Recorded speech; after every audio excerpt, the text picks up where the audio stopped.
Order. Before I call the Prime Minister to address the Chamber, I'd like to point out that a British Sign Language interpretation of the statement is available to watch on the Parliament Live TV. I now call the Prime Minister to make his statement. Prime Minister!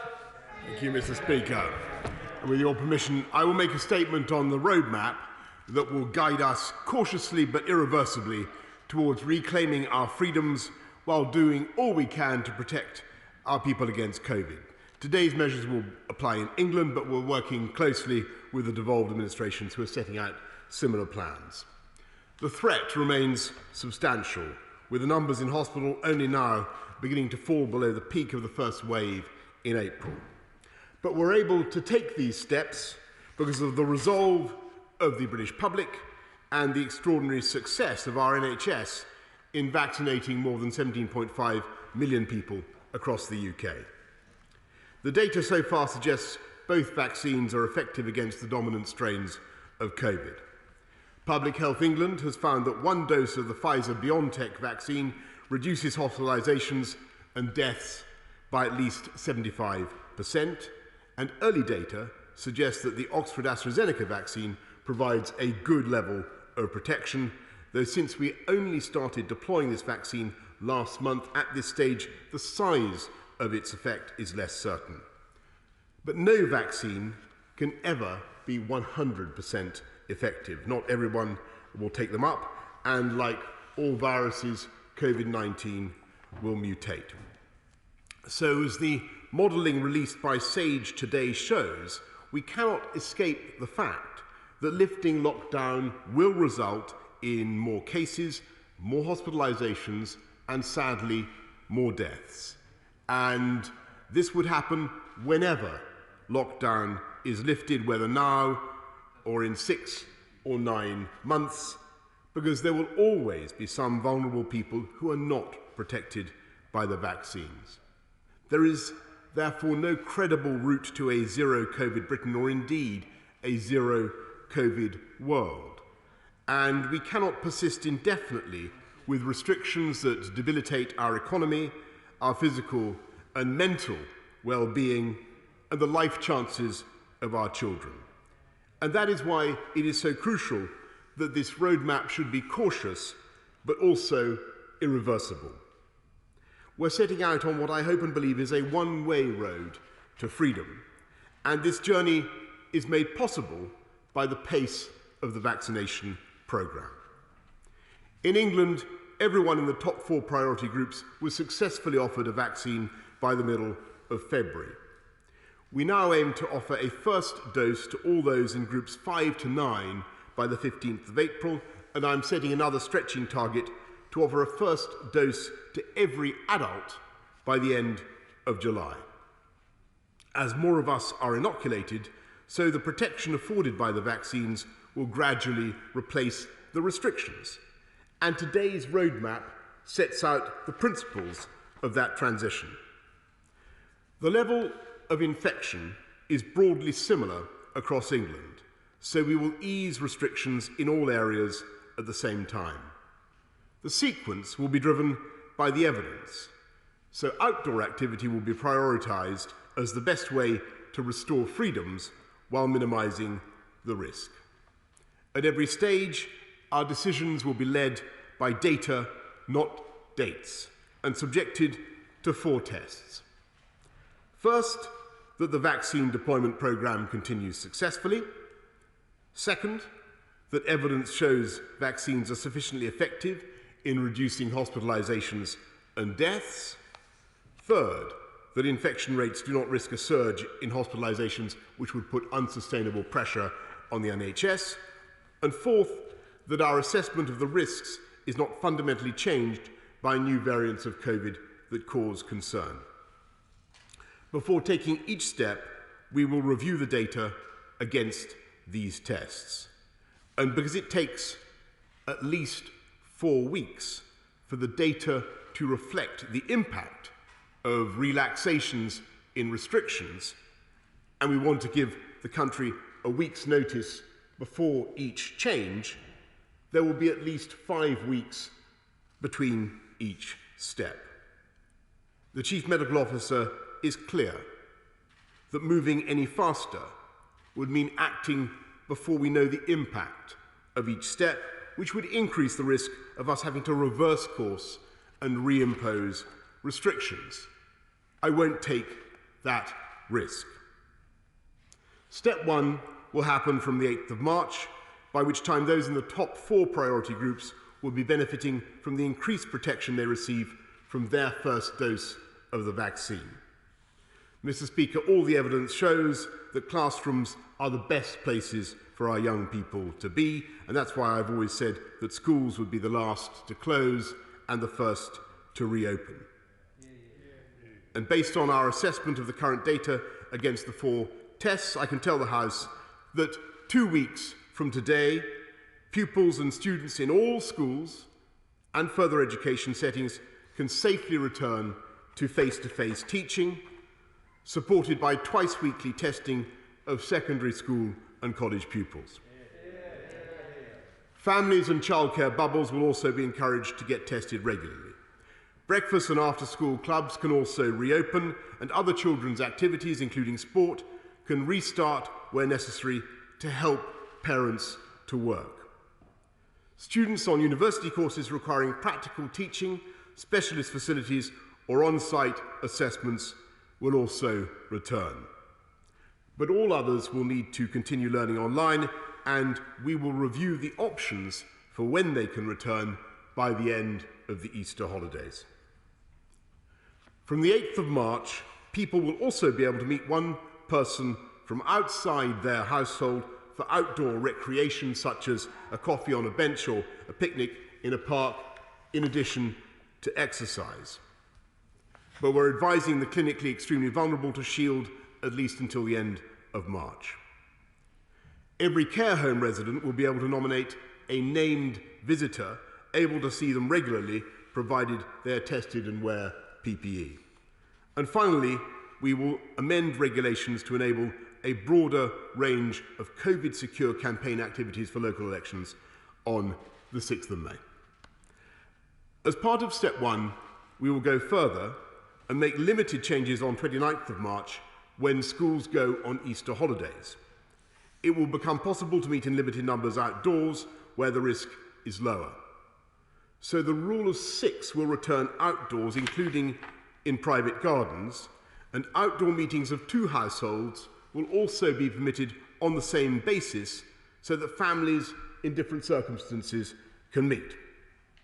Outdoor sports facilities such as tennis and basketball courts and open-air swimming pools will be able to reopen, and formally organised outdoor sports will resume, subject to guidance. From this point, 29th of March, people will no longer be legally required to stay at home, but many lockdown restrictions will remain. People should continue to work from home where they can and minimise all travel wherever possible. Step 2 will begin at least 5 weeks after the beginning of step 1 and no earlier than the 12th of April, with an announcement at least 7 days in advance. If analysis of the latest data against the 4 tests requires a delay, then this and subsequent steps will also be delayed to maintain the 5-week gap. In step 2, non-essential retail will reopen, as will personal care, including hairdressers, I'm glad to say, and nail salons. Indoor leisure facilities such as gyms will reopen, as will holiday lets, but only for use by individuals or household groups. We will begin to reopen our pubs and restaurants outdoors, and honourable members will be relieved there will be no curfew and the Scotch egg debate will be over, because there will be no requirement for alcohol to be accompanied by a substantial meal. Zoos, theme parks and drive-in cinemas will reopen, as will public libraries and community centres. Step 3 will begin no earlier than the 17th of May.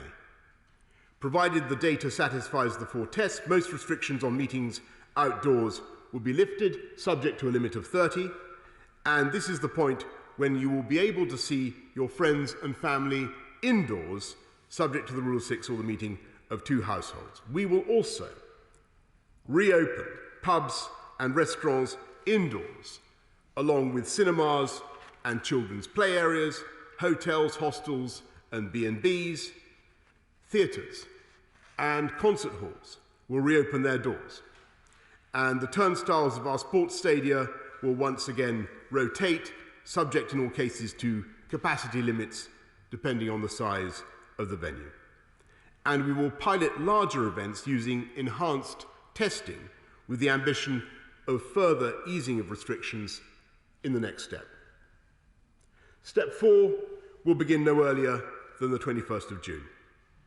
With appropriate mitigations, we will aim to remove all legal limits on social contact, and on weddings and other life events, we will reopen everything up to and including nightclubs and enable large events such as theatre performances above the limits of Step 3, potentially using testing to reduce the risk of infection.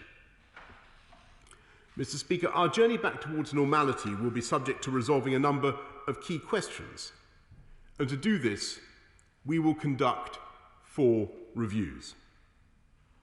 1 will assess how long we need to maintain social distancing and face masks.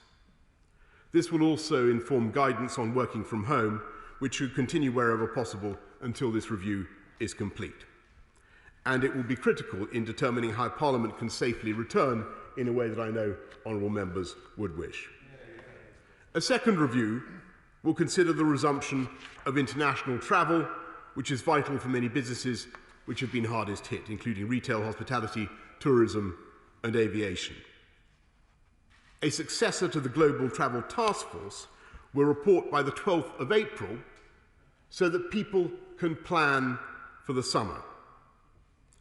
The third review will consider the potential role of COVID status certification in helping venues to open safely, but mindful of the many concerns surrounding exclusion, discrimination and privacy. And the fourth review will look at the safe return of major events. Mr. Speaker, as we proceed through these steps, we will benefit from the combined protection of our vaccines and the continued expansion of rapid testing. We will extend the provision of free test kits for workplaces until the end of June, and families, small businesses and the self-employed can collect those tests from local testing sites. Mr. Speaker, in view of these cautious but I hope irreversible changes, people may be concerned about what these changes mean for the various support packages for livelihoods for people and for the economy. So I want to reassure the House we will not pull the rug out. For the duration of the pandemic, the government will continue to do whatever it takes to protect jobs and livelihoods across the UK. And my right honourable friend, the Chancellor, will set out further details in the budget next Wednesday. Finally, Mr. Speaker, we must remain alert to the constant mutations of the virus. Next month, we will publish an updated plan for responding to local outbreaks with a range of measures to address variants of concern, including surge PCR testing and enhanced contact tracing. We can't, I'm afraid, rule out reimposing restrictions at local or regional level if evidence suggests they are necessary to contain or suppress a new variant which escapes the vaccines.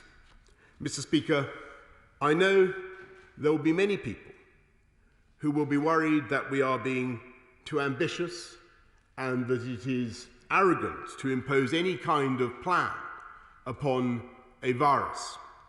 And I agree that we must always be humble in the face of nature and we must be cautious. But I really also believe that the vaccination programme has dramatically changed the odds in our favour, and it is on that basis that we can now proceed. And of course, Mr. Speaker, there will be others who will believe that we could go faster on the basis of that vaccination programme. And I understand their feelings, and I sympathise very much with the exhaustion and the stress that people are experiencing and that businesses are experiencing after so long in lockdown. But to them, and to them all, I say that today the end really is in sight, Mr. Speaker, and a wretched year will give way to a spring and a summer that will be very different and incomparably better than the picture we see around us today. And in that spirit, Mr. Speaker, I commend this statement to the House. I now call the Leader of the Opposition, Right Honourable Keir Starmer. Thank you, Mr. Speaker. Can I thank the Prime Minister for advance sight of his statement and for the telephone call between us earlier today. Mr. Speaker, this is the third time the Prime Minister has announced a plan to come out of national lockdown.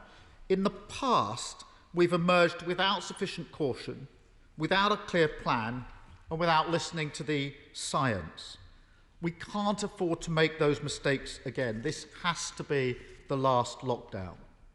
Now, the vaccine rollout, as the Prime Minister said, has been remarkable, and I want to pay tribute to everybody involved. It is the light at the end of the tunnel. But if we're going to get there, we have to tread very carefully. So I'm glad the Prime Minister spoke today of caution, of this being irreversible, of assessing the data and following the evidence. Those are the right guiding principles. And I have to say it's a welcome change from some of the language the Prime Minister has used in the past. And I urge the Prime Minister now to stick to that. Turning to the substance of the matter, first, schools. We all agree that the priority must be for all children to be back in school as quickly as possible and to stay in school. We want that to happen on March the 8th, as the government has promised. Confidence of parents, teachers and school staff will be critical. So can the Prime Minister please confirm that the Chief Medical Officer and the Chief Scientific Officer support the full reopening of all schools on March the 8th? And will he commit to publishing all the relevant medical evidence on this issue? Can the Prime Minister also indicate what the government is doing to overcome the huge logistical challenges this presents? The Prime Minister touched on mass testing in his statement, but there was nothing on Nightingale classrooms and extra capacity. This is a huge problem, particularly for schools with smaller buildings. So can the Prime Minister update the House on how he's going to deal with this in just over 2 weeks' time? Let me turn to a linked issue. Within weeks of schools returning last autumn, thousands of teachers and school staff were self-isolating, causing huge disruption to the running of schools and children's learning. We don't want that again. That's why we called for the early vaccination of all teachers and school staff. In my own constituency, the fantastic Crick Institute, which has been doing amazing work, has been vaccinating hundreds of people a day. They've been very clear to me and publicly that they could be doing more. And it's obvious to me that over one weekend, they could have vaccinated all teachers and school staff in Camden if they'd been allowed to do so, and without bumping anyone else from the priority list. There are similar examples across the country. So will the Prime Minister see what more can be done to speed up the vaccination of teachers and school staff to ensure that children and young people not only return to school on March the 8th, but stay in school having returned? Let me turn then to isolation support. As we release health measures, however gradually, there's a risk that infection rates will go up. The Prime Minister made that clear in his statement. Therefore, it's more important than ever that test, trace and isolate is working and working well. One of the most concerning figures in a recent SAGE report is that only 3 in 10 people who should be self-isolating are actually doing so. And it's obvious that one of the main drivers of this is insecurity at work. As the chair of Test and Trace has said, people are scared to take the test because they can't afford to self-isolate. That not only harms our health response, it costs the economy too, and it's got to be fixed. We've proposed that the £500 isolation payment, which is currently only available to 1 in 8 workers, be made available to everyone who needs it. Will the Prime Minister consider that? Because if we don't shift the 3 in 10 figure, there'll be a huge hole in our defences. Third, Mr. Speaker, economic support. The Prime Minister announced a roadmap today. But it won't have escaped businesses that many of them will not be able to open until mid-April at the earliest, and many until mid-June. Now, I'm not questioning the health basis for that decision, which I support.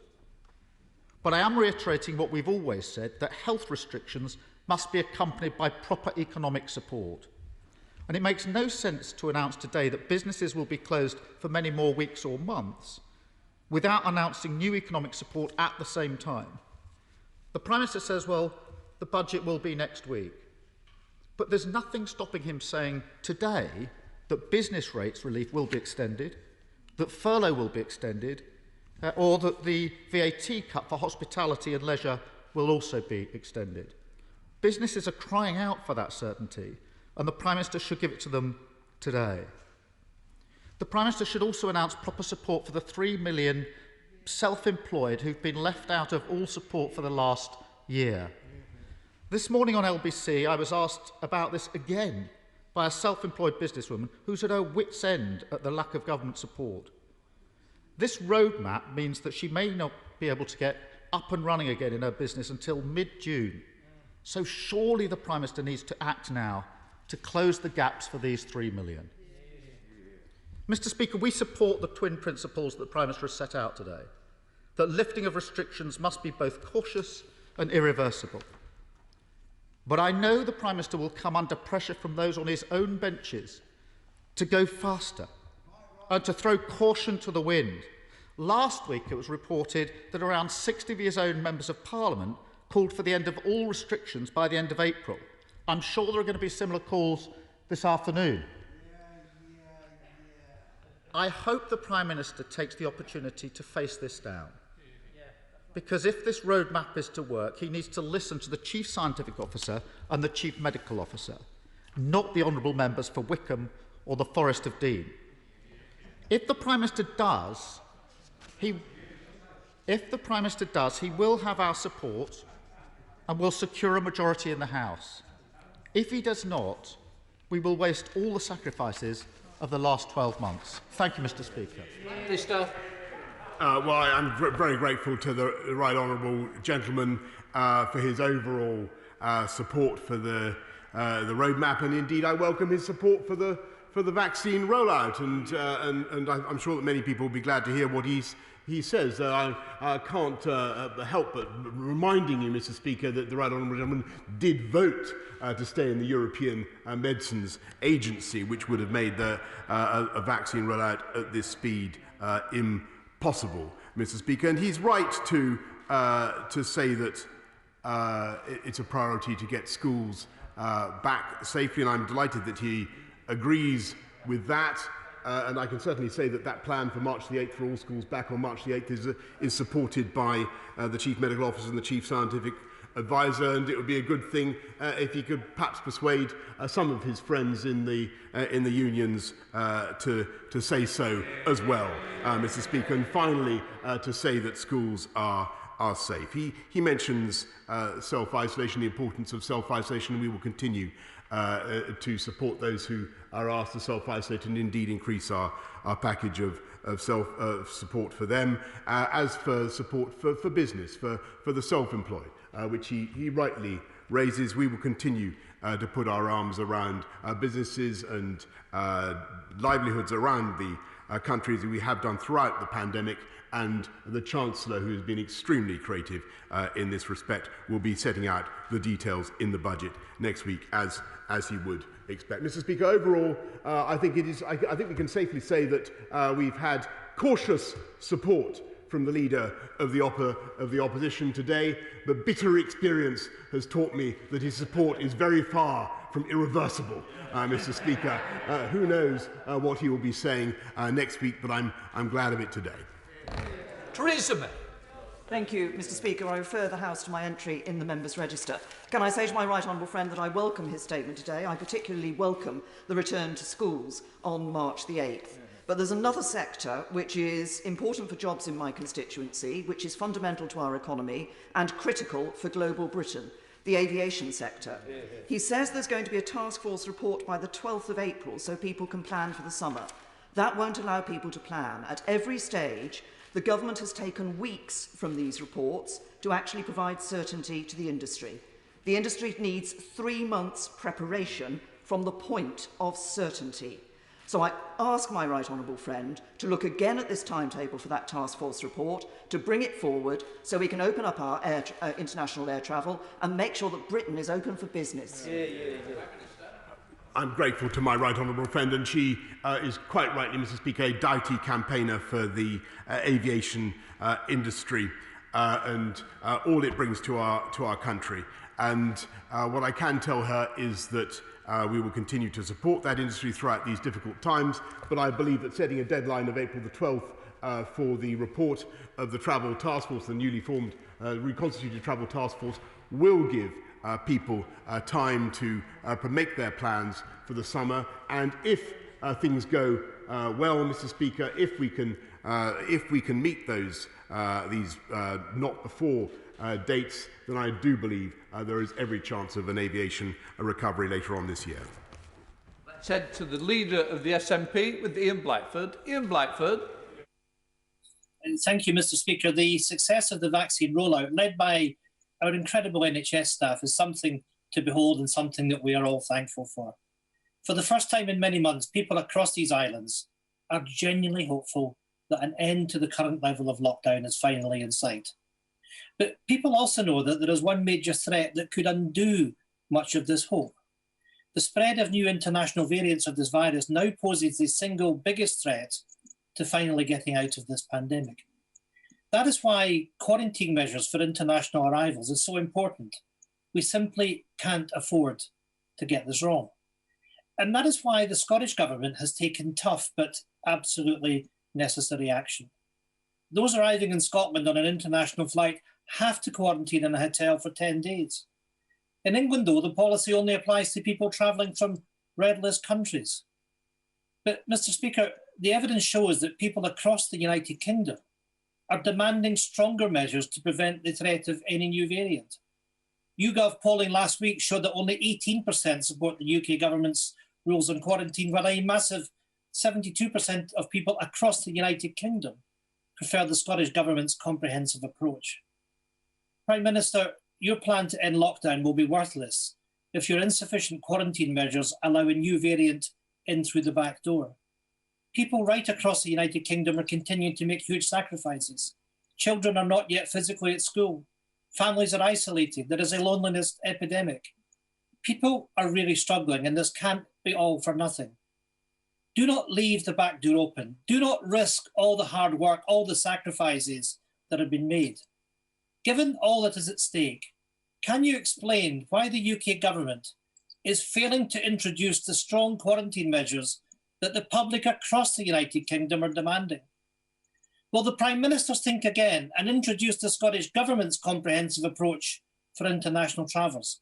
Let us all do what we need to in order to drive down the spread of the virus, to get us all to a position where we can reverse lockdown and begin to restore social interaction for all our well-being.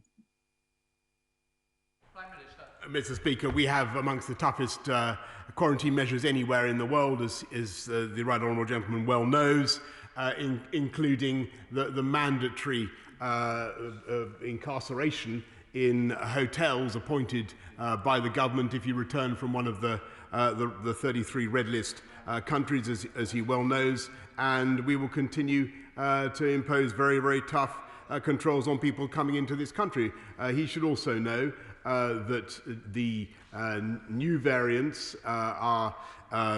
we are confident that all our vaccines are effective in reducing death and serious disease, and we have no reason to doubt that they are effective in reducing death and serious disease with the new variants as well, Mr. Speaker. And he should also know that over the course of the next few months we will see new vaccines to defeat these vaccine-escaping variants, and that is something that is evolving the whole time. Other than that, Mr. Speaker, I was delighted by the unaccustomed note of optimism with which the right honourable gentleman began. He isn't often notable for his optimism in this House. He's rolling his eyes, Mr. Speaker, but I rather liked it when he began with optimism. I think he should stick to it. I think it suits him.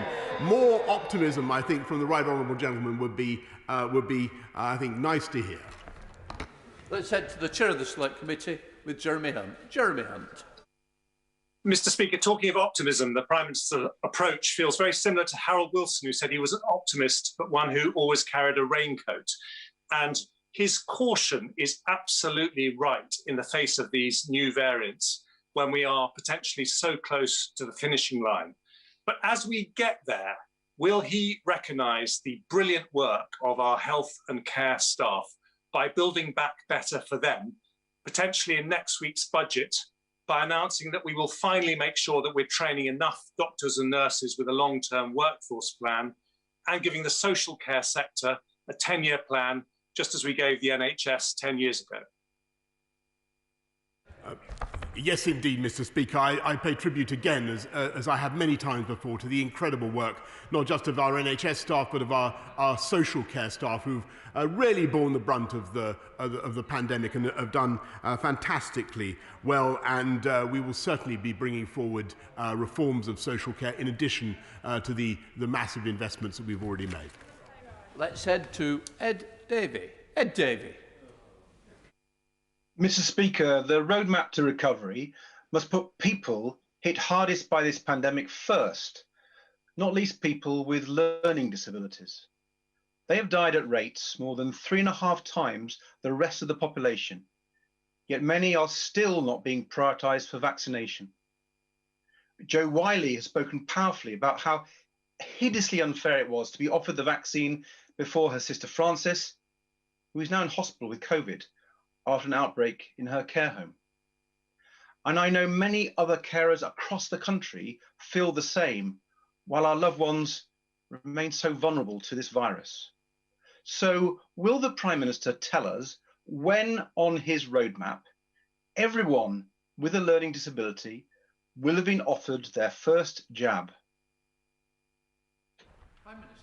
The right honourable gentleman is entirely right to draw attention to the particular suffering endured by vulnerable groups throughout this pandemic, and that's why those with learning disabilities, those with particular vulnerabilities, do appear high up in the JCVI priority list, which is, I'm sure, exactly what he would expect. Let's head to Sir Ian Duncan-Smith. Sir Ian.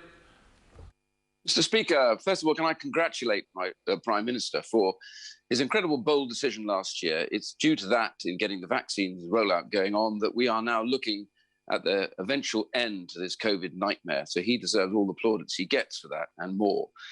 But I agree with his caution in this rollout and going back to being unlocked. But I just say that the hospitality sector, to my right honourable friend, is the biggest, very big employer of the poorest in society. And it is them who has suffered the most in incomes. And nearly half of those businesses are talking about closing.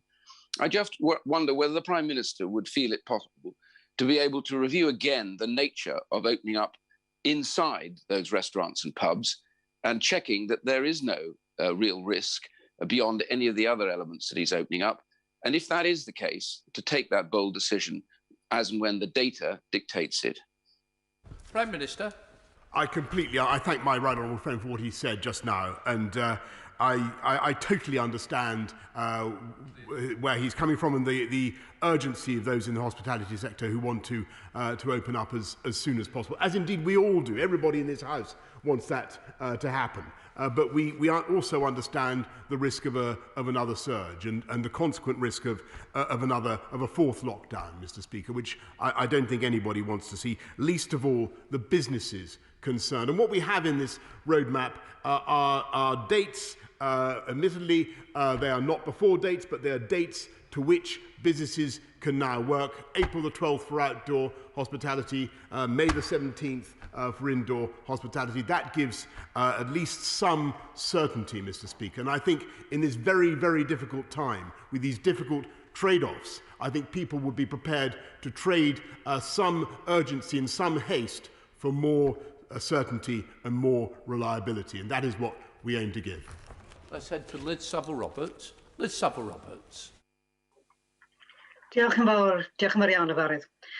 Workers across the UK still face a hopeless choice, self-isolating and suffering loss of earnings, or going to work with a risk spreading the virus. Now, 8 months ago, I raised this very problem of the UK's unfit sick pay system with the Prime Minister, but there are still people in work who cannot afford to self-isolate.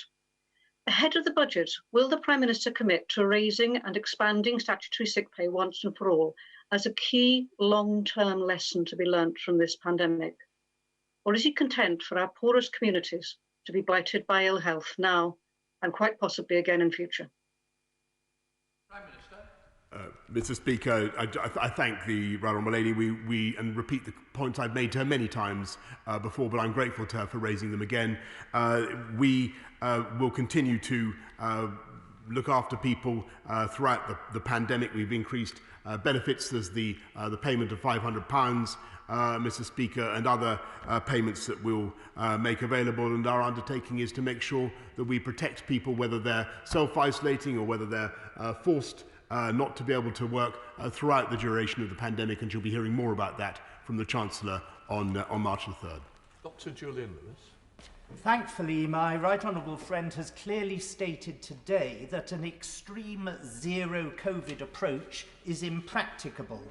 Can he confirm that most, if not all, of his key scientific advisers now accept that our strategic goal must be and is a practical, vaccine-based method of controlling COVID like any other serious respiratory virus, such as influenza? My right honourable friend is completely right in the analogy he draws, and the only reason I'm able to say, Mr. Speaker, to the country is that we must learn to live with COVID as we live with flu, Mr. Speaker, in the long term, is of course because we have this vaccination programme and the capability to evolve our vaccines. Let's head south to Caroline Lucas. Caroline Lucas. Thank you, Mr. Speaker. As well as welcoming the success of the vaccination programme, I want to emphasise there is a lack of sufficient financial support for self-isolation. There is, in the words of one of the government's own advisers, a huge gaping hole in the Prime Minister's COVID strategy. The payments aren't enough, they're not reaching the right people. So as well as fixing that once and for all, will he also take this opportunity to respond with the seriousness it deserves to the High Court's ruling on Friday that the Secretary of State acted unlawfully by failing to publish COVID contracts? No one has ever suggested that ministers didn't need to act fast to procure PPE and other COVID-related contracts, but transparency matters even in a crisis. So if the government has nothing to hide, will he now publish details of who benefited from the VIP lane, who lifted the velvet ropes for those favoured companies, what price were they paid and why were they chosen? Parliament and the country have a right to know. Mr. Speaker, of course we'll continue to look after those who are self-isolating and to improve their support where we can, as I said. As for the contracts that she has just mentioned, all of the details are on the record, and of course it was right to work as fast as we possibly could to get the PPE that this country so desperately needed. Said no to Imran Ahmad Khan. Imran. Thank you, Mr. Speaker. I would like to thank the medics and volunteers who have worked so hard in providing COVID-19 vaccines across the kingdom. In the Wakefield CCG area alone, more than 87,000 vaccines have been administered. The vaccine rollout is the fundamental rule out, ensuring that we are able to return to now lamented normality and properly follow the pathway outlined by the Prime Minister just now. Mr. Speaker, I'm concerned that vaccine disinformation has specifically targeted ethnic minority groups, leading to some refusing the vaccine when offered. Can my right honourable friend, the Prime Minister, outline what steps the government is taking to encourage BAME groups to receive the vaccine when offered? Prime Minister. Well, I'm grateful to my honourable friend. I congratulate him on the spectacular throne on which he appears to be sitting Mr. Speaker. But he and I, not so long ago, were together in the Al Hikmah community centre in Batley, and I again thank all those involved, and indeed community groups up and down the land who are doing an outstanding job in promulgating vaccinations. He raises a very, very important point. I thank him for what he's doing to promote vaccinations for everybody. Let's go over to Jeremy Corbyn. Jeremy Corbyn. Thank you very much, Mr. Speaker. My constituents are seeking explanations. Most of them have lost income, many have lost their jobs, all are facing varying degrees of stress, from the very severe to the concern about their lives. Many local small businesses have closed for good because they see no future and they're not getting the support that they need. Yet, Mr. Speaker, I think answers are required from the Prime Minister. How £10.5 billion of NHS contracts were awarded without tender, how a further 99% of all NHS contracts were awarded again without tender, and that last week the court found that the Secretary of State for Health had not acted legally in the awarding of these contracts. And so I ask the Prime Minister to do two things. Will he end this scandalous privatisation of our NHS, which is happening before our very eyes? And will he also replace the Health Secretary with somebody who will stand by and obey the law and publish in advance all contracts that are due to be let, so that the public can see how their money is being spent? Well, Mr. Speaker, to the best of my memory, the Labour Party opposition were advocating during the earlier stages of the crisis that we should secure PPE from, I think, a theatrical impresario who specialised in capes and gowns, and a football agent who claimed to be able to get hold of masks, Mr. Speaker. We went as fast as we possibly could to get PPE, and those who are now denouncing us for going too fast were those who were complaining back then that we weren't going fast enough. Said to David Simmons. David Simmons. Mr. Speaker, my right honourable friend and the government have rightly been unapologetic throughout this pandemic in determination to safeguard children's educational opportunities and well-being. Can the Prime Minister confirm that once all schools reopen on the 8th of March, the government will be putting in place all the measures necessary to keep them open, working with academy trusts and crucially local authorities to avoid any further disruption to our children's education? Prime Minister. Yes, indeed, Mr. Speaker. I'm grateful to my honourable friend, because that is exactly why we wish to take this cautious but irreversible approach, in order to make sure that we don't have to go back into measures that would keep kids out of school again. And he's quite right in what he says. Let's head over to Jim Shannon. Jim Shannon. Thank you, Mr. Speaker. Can I welcome the Prime Minister and Government's progressive roadmap, which of course is underpinned by the incredibly successful rollout of the vaccine? And can the Prime Minister confirm that we have no supply issues and are on target to give the second dose to all of those on the NHS front line who are due their second dose within the next few weeks? And can the Prime Minister assure us that this will not adversely affect the continued supply and the availability of first vaccines for informal carers of those who are shielded? Thank you. Prime Minister.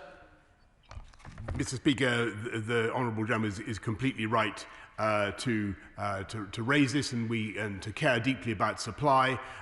We have no supply issues at the moment, and we're confident that we can meet our targets. Let's head to Sir Bernard Jenkins. Sir Bernard.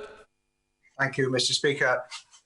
May I congratulate the Prime Minister on the fact that there are sunlit uplands that now beckon us, but that he's right to say that the threat remains substantial, because while we're unlocking, at this stage, only a third of the adult population has been vaccinated.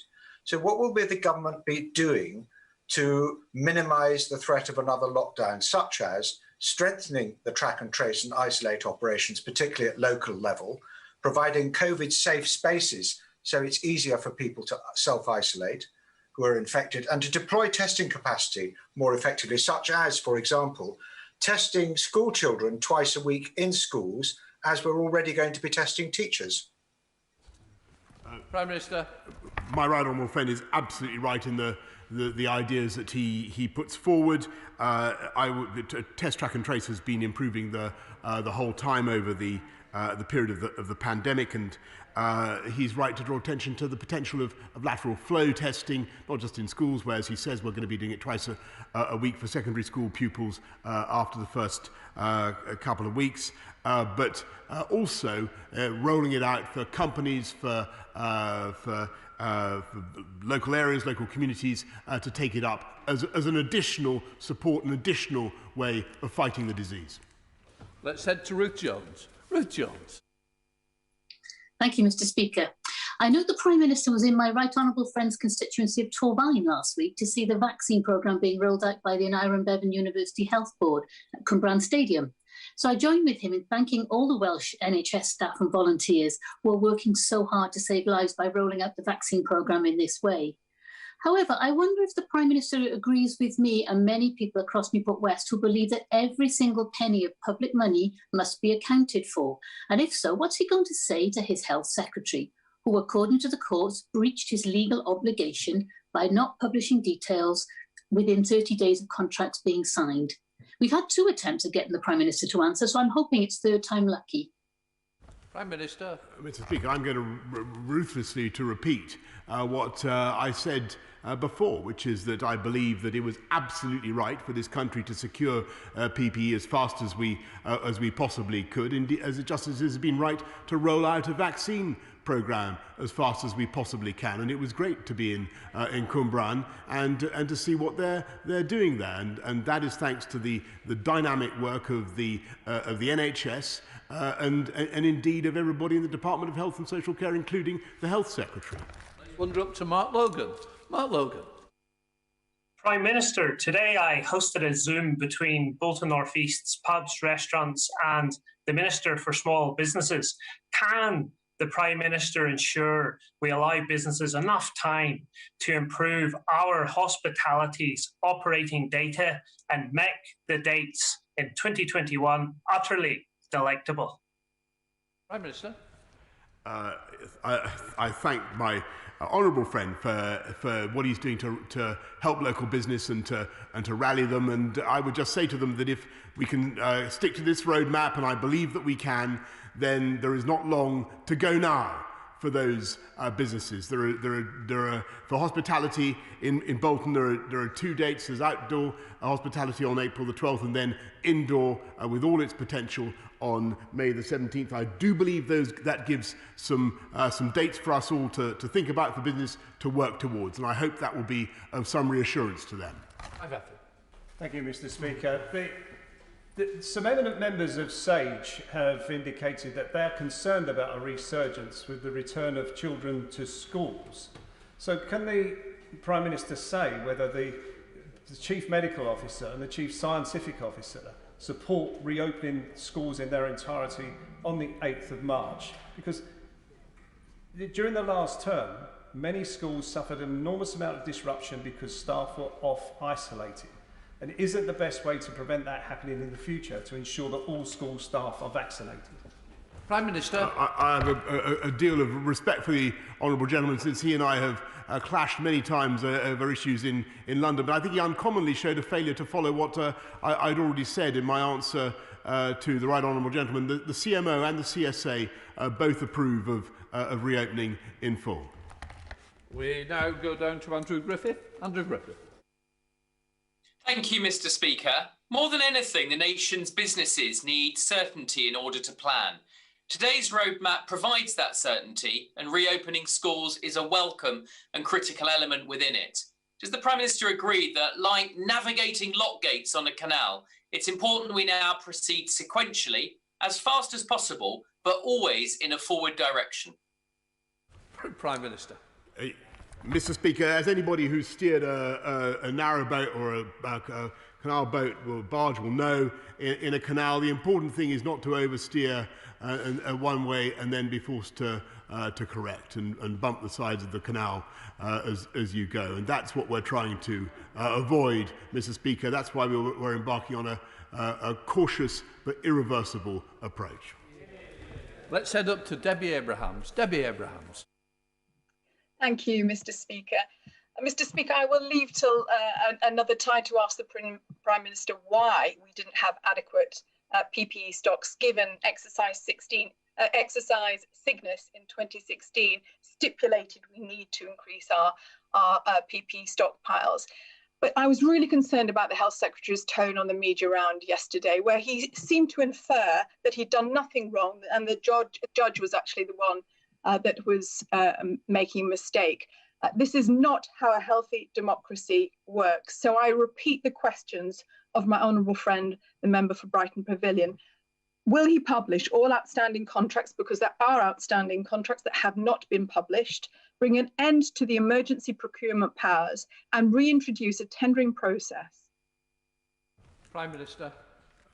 Mr. Speaker, I can see that there's a concerted attempt to make a point here today about this, but I must say that I do think that every effort was made by the government to secure PPE as fast as we possibly could, and I think that's what the people of this country wanted. We ended up, I think, with 32 billion items of PPE, and we now have the capability, which I think will reassure her constituents more than anything else. We have the capability now in this country, thanks to Lord Dighton and the PPE Task Force and others, to make 70% of our PPE needs in this country. Let's head to Craig Whittaker. Craig Whittaker.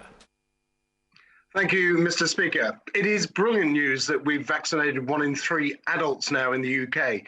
A huge testament to British science, the NHS, my right honourable friend, the member for West Suffolk and his whole team, and everybody involved in the vaccination programme, not least my right honourable friend, the Prime Minister. But does the Prime Minister agree with me that because of his swift rollout of the vaccine programme, we're in a much stronger position now to start easing restrictions and putting us back on the path to some form of normality much sooner than would have been without a vaccination rollout programme? Prime Minister. Yes, of course, Mr. Speaker. My honourable friend is completely right, and I thank him very much for what he has just said. The only reason this roadmap is possible, and we're one of a tiny number of countries around the world that have been able to set out a roadmap with dates and milestones this far ahead, Mr. Speaker. It's only possible because of the vaccination rollout programme. Let's head to Neil Coyle. Neil Coyle. Thank you, Mr. Speaker. People of this country have endured so much in the last year, including personal tragedies amongst the highest excess death toll, job losses under the worst damage to any major economy. But they've also seen the Prime Minister's closest advisor, Dominic Cummings, break the COVID regulations, the Home Secretary break the Ministerial Code, and now the Health Secretary break the law to hide crony contracts, all without consequences. Going forward, Prime Minister, will you end the system of one rule for your Tory powers and another for the rest of us? Prime Minister. Mr. Speaker, I think contained within that question was possibly another suggestion that we could have done things differently with the procurement of PPE. All I will say is that the contracts are there on the record for everybody to see, and I think most people in this country will understand that in very difficult, if not desperate times, last spring we had to work as fast as we possibly could. Thank you, Mr. Speaker. I welcome the Prime Minister's statement, especially on schools. He's right to be driven by the evidence. Professor Mark Woolhouse told the Science and Technology Committee last week that during the whole year, and I quote, there has been very, very little evidence of any transmission outdoors happening in the UK. So will my right honourable friends continue to look at the evidence and see whether it's possible to bring back outdoor activities like sports during the weeks ahead? I know with the spring weather coming, that would be a great boon to millions of people across the country. Prime Minister. Of course he's right to raise the point about outdoor transmission, and that's why on March the 8th, with the return of schools, we're also going to be seeing school sport, which is great, plus outdoor recreation one-on-one in the way that I described earlier on, Mr. Speaker. And then on March the 29th, it's the rule of 6 plus 2 households together, plus more sport outdoors, Mr. Speaker, of all kinds, up to and including, I think, the rugby with tackling, but without the scrums, Mr. Speaker, as I understand the guidance. Right, let's go up north to Alan Dorrans. Alan Dorrans. Thank you, Mr. Speaker, and good afternoon. Analysis by the Royal College of GPs of NHS England's COVID-19 vaccination figures show that people of black ethnicity are half as likely as people of white ethnicity to get vaccinated, and people of Asian ethnicity are under 2/3 as likely as their white counterparts to accept vaccination. What additional specific steps will the Prime Minister take to encourage greater uptake of the vaccines in these communities? Prime Minister. Mr. Speaker, the number of people receiving the vaccine is actually increasing in all communities on roughly the same gradient, but we're concerned, he's quite right to raise the concern that I think everybody has about uptake in some communities. It is now going faster, and what we've done is rolled out a network of community champions. I think we've put about £23 million into supporting community champions for hard-to-reach, vaccine-resistant communities. Now, just the most important thing is for everybody to get across the message that the vaccine is a wonderful thing. Everybody should get it. Get your vaccine when you get your message from the NHS. Sir Graham Brady. Thank you, Mr. Speaker. Can I welcome very strongly the reopening of schools? After what we've put them through over the last year, it's time we prioritise the interests of our children and young people. The Prime Minister also sets out a programme based on data, not dates, and that must be right. But will he please publish the precise criteria for each of those stages to be met? And finally, when the renewal of emergency powers is due, will he undertake to bring that vote to the House before the Easter recess and not after? Prime Minister. Yes, indeed, Mr. Speaker. There's going to be a massive, I think, data dump is the word I've been quoted today. So colleagues may already have seen some of the data that's available underpinning the roadmap that we've set out, and there will, of course, be another vote in this House about these measures before Easter, and then those measures, in turn, Mr. Speaker, elapse on June the 21st in the way that I've described. Let's head to Rachel Hopkins. Rachel. Thank you, Mr. Speaker. Local council public health teams will continue to be pivotal in controlling the virus, but the government's decade of austerity and cuts has damaged their capacity, with the public health grant last year, 2020-21, being 22% lower per head in real terms compared to 2015-16. So will the Prime Minister tell the House when the public health grant allocation for this year will be announced, and whether it will include a significant real terms increase to ensure councils can continue to keep our communities safe? Prime Minister. Madam Deputy Speaker, I'm very grateful to councils, and particularly public health officials, for the incredible work that they've done in the last year. Absolutely amazing work that they have done. We are supporting them with another £4.7 billion, as she knows, to support local councils in everything they do, and we will continue to offer support throughout the pandemic.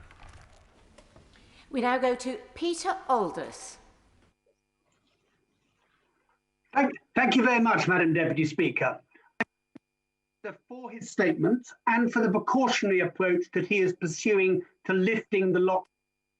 It is clear that the impact of COVID will be one time, and I would thus be most grateful if he could confirm that this plan is coordinated and synchronised with the measures that the Chancellor will announce in the budget, and there will be ongoing support for both badly affected businesses, sectors such as hospitality, and for those people who are relying on the £20 uplift to universal credit.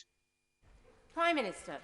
Thank you, Madam Deputy Speaker. Yes, of course, Mr. Speaker. Madam Deputy Speaker, we will make sure that we continue to look after people throughout the pandemic, as we have done since the beginning, and the Chancellor will be setting out exactly what we're doing next week. We now go to Andrew Gwynn. been under local restrictions since the end of July, and it's been a long few months. So can I welcome the roadmap out of lockdown and also the success of the vaccine? Now, as somebody who's just been just about shaken off long COVID symptoms, 11 months after contracting COVID, can I urge him not to forget those still struggling and the many more who will develop long COVID as a consequence of the latest wave of the virus? As the economy switches back on, as lives return to normal, will he also commit to do more for those who still don't have access to long COVID clinics, who still don't have access to support or help, so that nobody is left behind? Prime Minister. Madam Deputy Speaker, I'm delighted to see the honourable gentleman back on fighting form as somebody who's enjoyed lively on-screen debates with him in the past. It's good to see him back in shape. He's right to draw attention to long-term consequences of the disease, and we will do everything we can to alleviate suffering and to continue to invest in support for those who need it. Mark Harper. Thank you very much, Madam Deputy Speaker. Can I first of all thank the Prime Minister for the measures to get our children back to school on March the 8th. That's very welcome and something we've called for, and I think he should be congratulated on that, and also for the speed of the vaccine rollout. Could I just press him a little on the thoughts behind vaccinating groups 1 to 9? So that's everyone over 50 and those 16 to 64 with a health condition that makes them vulnerable to COVID.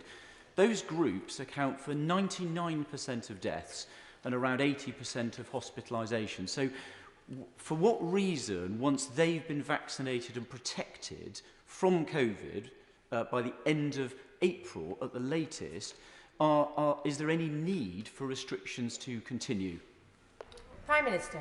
He makes an excellent, my honourable friend makes an excellent point. The difficulty is that, of course, there will be at least a significant minority who either have not taken up the vaccine in those vulnerable groups for the reasons that the House has been discussing, or who, having had the vaccine, are not given sufficient protection.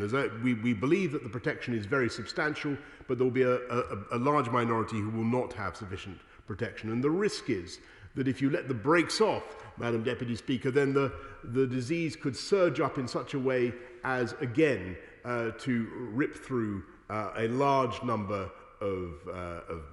rip through those groups in a way that, alas, I don't think anybody in this country would want to see. So I'm afraid it's pure mathematics. There is still a substantial body of risk. And we also need to wait and see exactly what the effects of the vaccine are. There are some promising data, but I think what the country would want at this stage is caution and certainty and irreversibility, and that is what we aim to provide.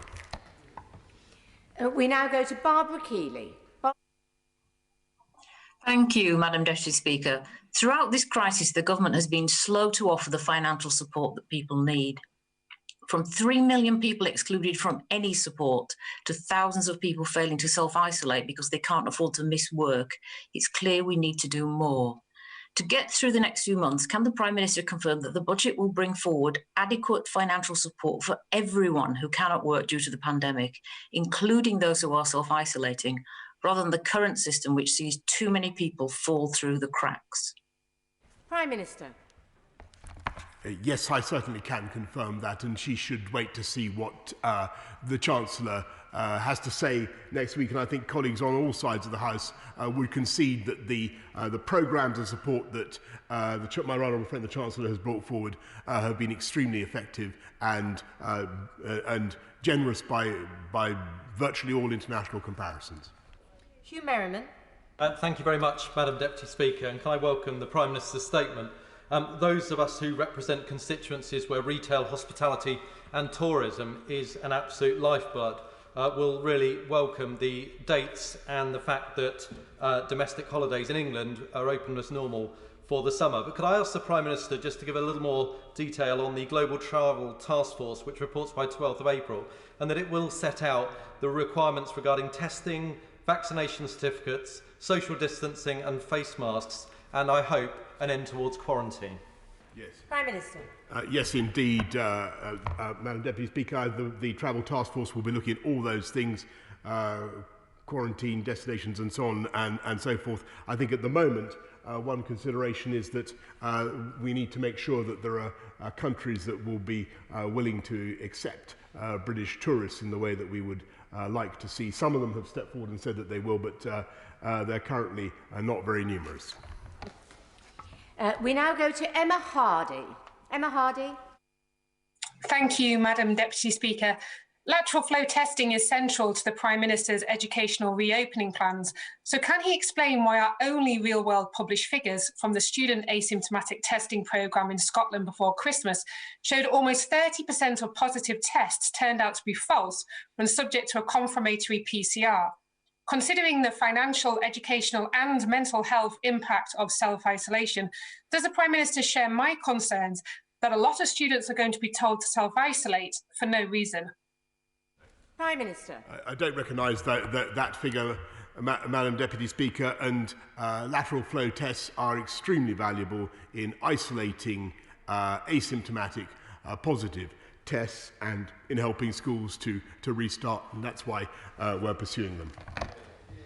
We now go to Suzanne Webb. Suzanne Webb. Thank you, Madam Deputy Speaker. I welcome the statement today and the prudent and cautious measures to reducing lockdown restrictions. We have all had our role to play in combating this virus and a role which will continue for some time. So would the Prime Minister join me in saying thank you to all my constituents in Stourbridge for their continued patience and resilience, to the fabulous Dudley NHS, to my care homes, Mary Stevens Hospice, to all those unsung heroes, to my teaching fraternity, the army of vaccinators, to all key workers and those essential workers who have kept us fed and watered, all truly heroic efforts by one and all. Prime Minister. Well, can I congratulate my honourable friend on her brilliant question. I plant my flag firmly on everything that she's just said and echo it sincerely. I add my thanks not just to the people of Stourbridge for their patience and resilience, but to the people of the entire country. Now going to Munir Wilson. Munir Wilson. Thank you very much, Madam Deputy Speaker. Too often, children and young people have been an afterthought during this pandemic. Aside from lost learning, many children are feeling anxious and lonely due to not seeing their friends, missing out on play and other activities. We know 1 in 4 has self-harmed in the past year, eating disorder rates are soaring, and demand for acute beds is reaching crisis point. So will the Prime Minister please commit to providing a ring-fence resilience fund for schools, as proposed by Young Minds, to ensure that young people are given the mental health support that they so desperately need? Prime Minister. She's absolutely right to draw attention to the endurance, the things that we've asked young people to put up with this year and over the last 12 months. There can't have been a generation like it that's experienced so much disruption to their education, and she's right to call attention to the pressures, the stress that has caused, and so we've invested massively in mental health provision particularly for young people's mental health. And one of the things we've done is appoint a young people's mental health ambassador in the form of Alex George. But the top priority for the government is now not just to get kids back in school on March the 8th, but to make sure that we remediate their education with a programme of much more than £1 billion. And the Secretary of State for Education will be setting out more about our plans to help those pupils later this week. Now go to Sarah Dines. Sarah Dines. Thank you, Madam Deputy Speaker. The people of the country are desperate to be set free as soon as possible. As my right honourable friend knows, many of the tourism and hospitality businesses in Derbyshire Dales have been hit heavily by this pandemic. Can he please encourage the country to book self-catered, self-contained accommodation for staycation holidays in places such as Derbyshire Dales this summer, where families are able to minimise mixing with other people, but to have some fun?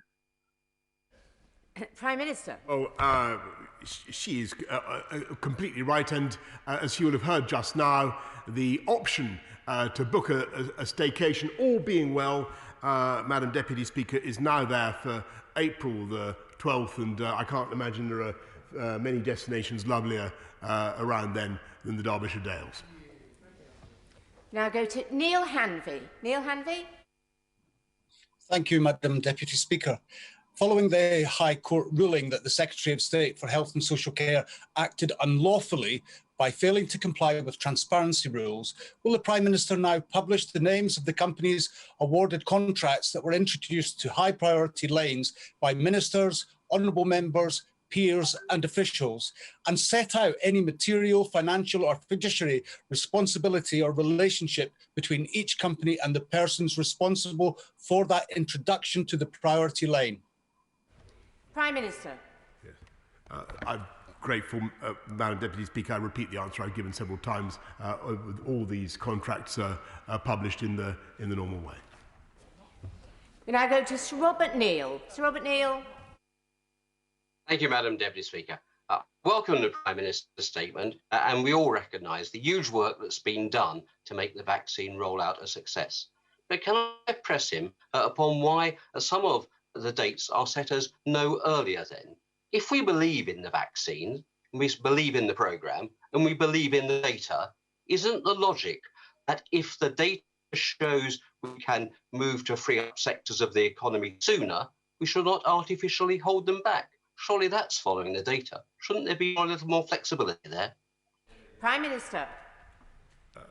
Mr. Speaker, we need to see, Madam Deputy Speaker, we need to see the data, we need to see the effect of each successive relaxation, and as I explained to the House, we need 4 weeks to assess whether or not the relaxation has caused a surge in the virus, because that's the time it takes. So from the unlocking of the opening of schools until the 12th of April, we'll need to assess that. Then we'll need a further week to give people due notice, and the same onward through May the 17th, June the 21st, and so on. And the reason for that cautious but irreversible approach is that I think people would rather have certainty rather than urgency.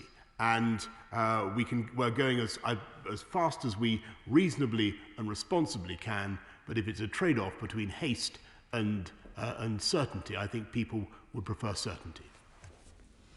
Now going to Tracy Brabin. Tracy Brabin. Thank you, Madam Deputy Speaker. The Prime Minister will appreciate parts of my constituency and others in West Yorkshire have been in heightened restrictions and higher tiers since last summer when others had much more freedoms.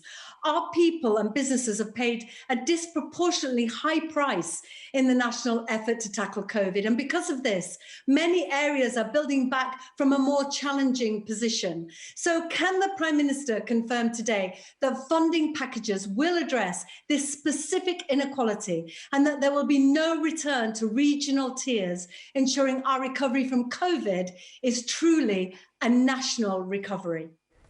Prime Minister. Yes, she should wait to see what the Chancellor says next week, and we will make sure that we go forward as a one nation together. William Ragg.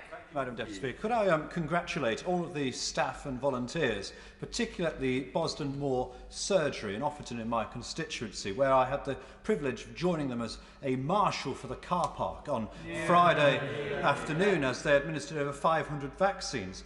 And my right honourable friend says that he is led by the data and not the dates, yet his statement outlines many dates. So will he commit to publishing the thresholds of data that will determine the easing of lockdown measures?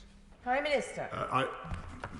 Yes, indeed, he can examine all the data that we've published today, and I've set out the criteria by which we will proceed, and I thank him for what he's doing to marshal people in the car parks.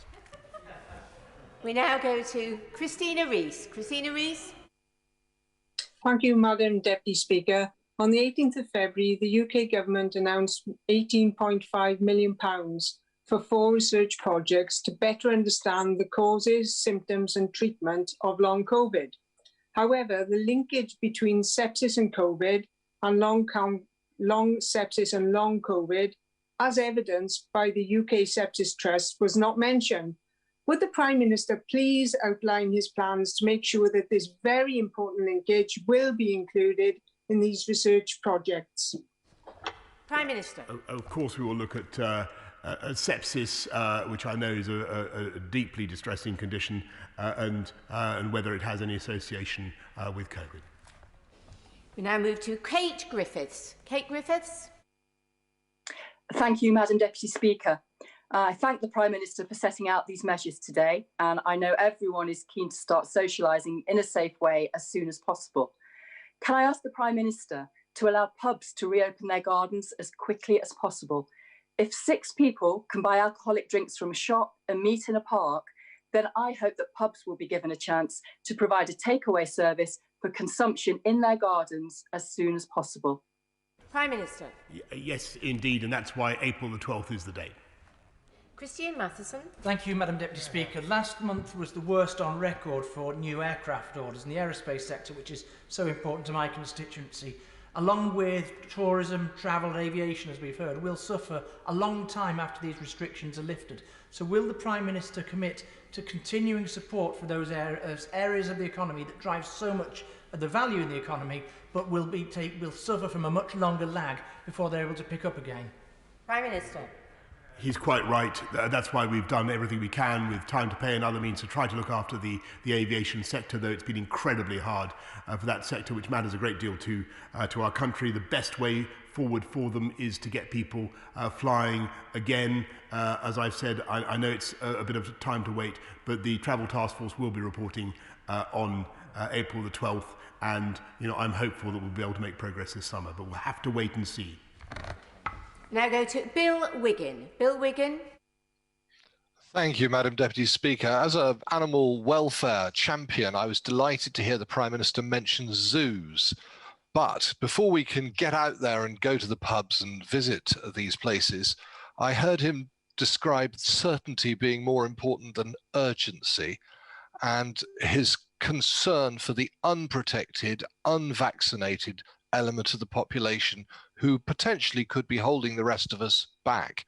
What more can we do to encourage people who might not have taken up the vaccine to make sure they get jabbed and let the rest of us out? Prime Minister. I'm grateful. Of course, we must encourage everybody to take the vaccine, which, as I say, is a wonderful thing. One of the problems is that it's at the moment we're not, as he knows, vaccinating children. Children are not approved for the vaccine, and though they are possible vectors of the disease, and there are people, as my honourable friend knows, who are vulnerable to the disease, even though they may have been vaccinated. There will be at least a percentage. So we've got to make sure we proceed with caution, but in a way that we don't have to go back on. Now move to Drew Hendry. Drew Hendry. Thank you, Madam Deputy Speaker. Does the Prime Minister and his government intend to do anything at all for the 3 million or so people who've been excluded from financial support since the start of this pandemic? Prime Minister. We've provided about £15 billion for the self-employed, and will continue to look after them in any way we can. Now moving to Craig Tracy. Craig Tracy. Thank you, Madam Deputy Speaker. And I welcome Prime Minister setting out this roadmap as promised. And it's great to see that schools will be returning, including importantly with their sporting activities. But with this in mind, the 8th of March will also have been the optimum time to reintroduce for everyone non-contact sports, such as golf, which is scientifically proven to be able to be participated in safely during the pandemic. So could the Prime Minister set out why it's not been possible to do this at this stage, as it will leave millions of people having to wait for another 5 weeks before they can return to their favourite form of exercise? Prime Minister. My honourable friend is quite right to vent his frustration. I share his frustration as somebody who yearns to go out and play sport. Myself, I understand completely how he feels. We must face the fact that the virus remains, by comparison with any period last year, the virus remains very prevalent in our country. and we have to continue to keep it under control. What we're trying to do is a cautious but irreversible approach, and he only has to wait until for another 3 weeks beyond March the 8th to be able to hit a golf ball with a friend, Madam Deputy Speaker. Now moving to Emma Lewell-Buck. Emma Lewell-Buck. Thank you very much, Madam Deputy Speaker. The Prime Minister's handling of this pandemic has been marked by false promises and inconsistent messaging. Hospitality was COVID secure, yet they were imposed with an arbitrary curfew, then closed down. And today, this industry, which is the lifeblood of coastal tourist towns like mine, have heard that people can meet outside in a park, yet outdoor areas of safe, regulated pubs, bars and restaurants can't open till April. They simply cannot see the logic behind this. Can the Prime Minister explain where he found it? Prime Minister. The logic, Madam Deputy Speaker, it lies in containing a pandemic. And I think people in this country understand that, but I deeply sympathise with the businesses in her constituency, the wonderful hospitality sector across the country. They have a date now to work for, to look forward to for outdoor hospitality and for indoor hospitality. And I think people would rather have certainty than anything else. Moving to Raymond Chisty. Raymond Chisty. Thank you, Madam Deputy Speaker. Further to my question to the Prime Minister, on the 27th of January, and representations from Medway MPs. Medway will now have a mass vaccination centre, and I thank the Prime Minister and the government for that. The impact of COVID-19 on the mental health and well-being of young people has been repeatedly raised with me by local schools and the local university. The Children's Commissioner, Anne Longfield, has suggested that all schools should have a dedicated mental health worker in schools. Is that something that the government will be looking to take forward, or will there be specific alternative support for young people? And with that, I thank the Prime Minister for his recent response to me with regards to the report I sent him from Professor Young at King's College London on mental health and COVID-19. Prime Minister. I congratulate him on the people of Raynham on the vaccine centre and everything that they're doing. On mental health, he's completely right to raise it, but that's why we're investing massively in supporting children's and adult mental health. And I've recently appointed Alex George to be a mental health ambassador for young people. Tamanjeet Singh Desi. Thank you very much, Madam Deputy Speaker. As the Prime Minister charts his roadmap out of this third national lockdown, undoubtedly he has presided over a disastrous response to the pandemic, one of the worst in the world, wherein the sluggishness, double-mindedness and mixed messaging has led to billions of pounds of taxpayer money going into crony contracts to firms with links to the Tory party.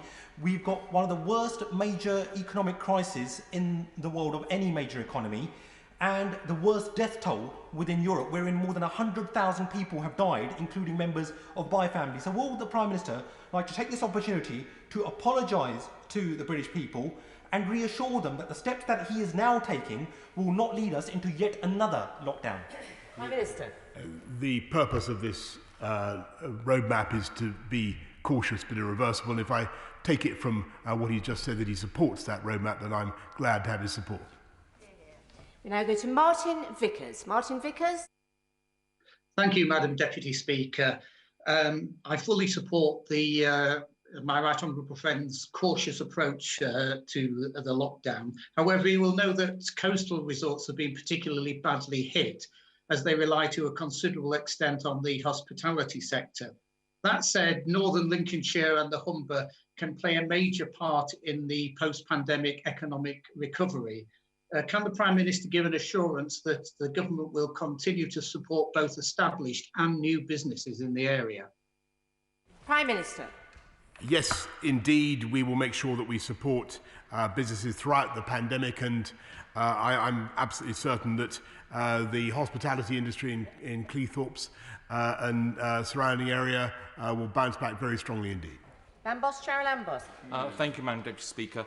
The Prime Minister in his statement indicated that wearing face masks will still be a factor in the fight against COVID over the months ahead. Yet many people with hidden disabilities are unable to wear face masks, and yet many of them face abuse when they go out in public and people don't realise that they're exempt from wearing face coverings. So can the Prime Minister give a commitment to have a public awareness campaign for people with hidden disabilities so they don't face abuse in public? Prime Minister.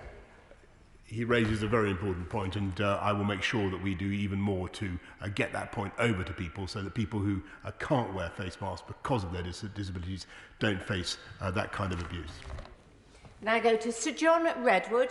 Sir John.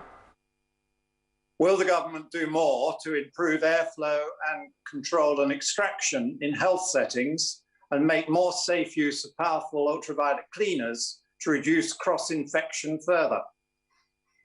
Prime Minister.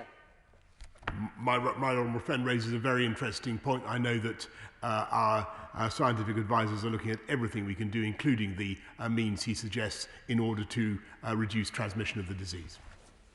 Now go to Stephen Bonner. Stephen Bonner. Thanks, Madam Deputy Speaker. Scientific research from leading Scottish universities has today shown substantial reductions in serious COVID-19 hospital admissions following administration of the first dose of the vaccine. Given this success, does the Prime Minister not agree with me? It is now time to prioritise critical public servants, such as our teachers and other key workers, to ensure maximum protections are in place as we begin to ease our way out of this lockdown. Prime Minister. I think that most people in this House would agree, Madam Deputy Speaker, that the JCVI was right in their prioritisation of those who are most vulnerable, and that our ambition in the vaccine rollout programme should be to vaccinate, firstly, those who are most at risk of serious disease and death, and that is the right approach. Moving to Andrew Bowie. Andrew Bowie. Thank you very much, Madam Deputy Speaker. I welcome my right honourable friend's statement this afternoon and very much hope that it is matched by the First Minister's statement to the Scottish Parliament tomorrow, because it is better for business, not least the tourism and hospitality sector, that the whole country moves at the same pace. In that vein, does the Prime Minister agree with me that the incredible success, pace and take-up of the vaccine just shows what this country can achieve when we do it together? Prime Minister. He is completely right. My honourable friend is completely right. It's been a stunning example of the whole of the UK working together to roll out a programme that's been absolutely vital for our whole country. And cooperation with the DAs has been terrific on this, but it's something that could not have been achieved without the UK working together. Moving to Stephen Kinnock. Stephen Kinnock. Thank you, Madam Deputy Speaker. The Prime Minister should know that there can be no post-pandemic economic recovery without a strong and healthy UK steel industry. But he should also know that our steel workers are having to compete with one hand tied behind their backs, because our electricity costs our steelmakers 86% more than Germany and 62% more than in France. What steps will the Prime Minister be taking to reduce British electricity costs to internationally competitive levels so that our steel industry can thrive in the wake of this pandemic? Prime Minister. He raises a very important point, and of course that was one of the consequences of the some of the taxes and some of the skewing of the prices that have been chosen over many years by government. We want to make sure that we have a steel industry in this country that is able to compete, and that we must indeed address the discriminatory costs of energy. He's completely right to raise it. Just a quick reminder, this is about the COVID statement. So we now move to Andrew Selous.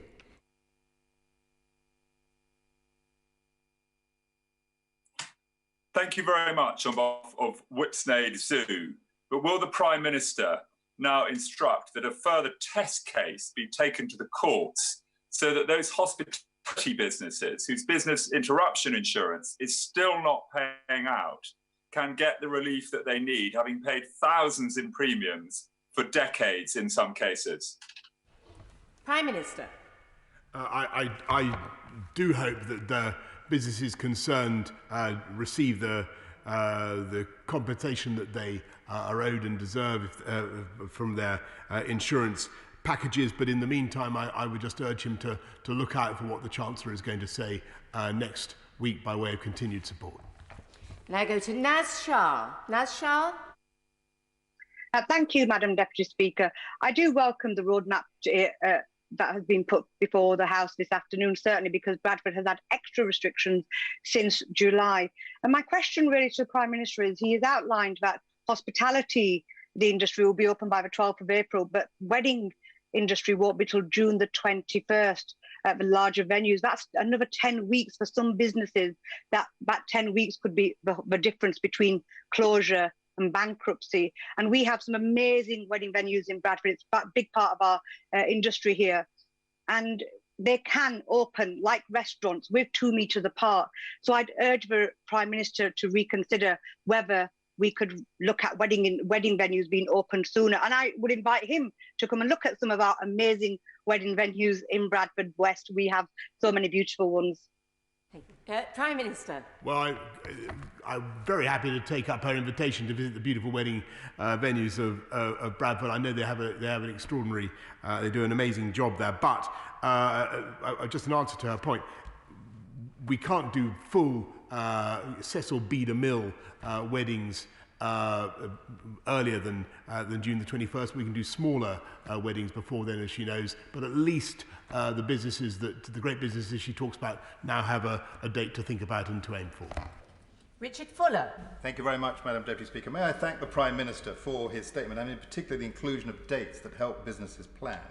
But with respect to international travel, the inside page of our passport states that in the name of Her Majesty, all those whom it may concern, to allow the bearer to pass freely without let or hindrance.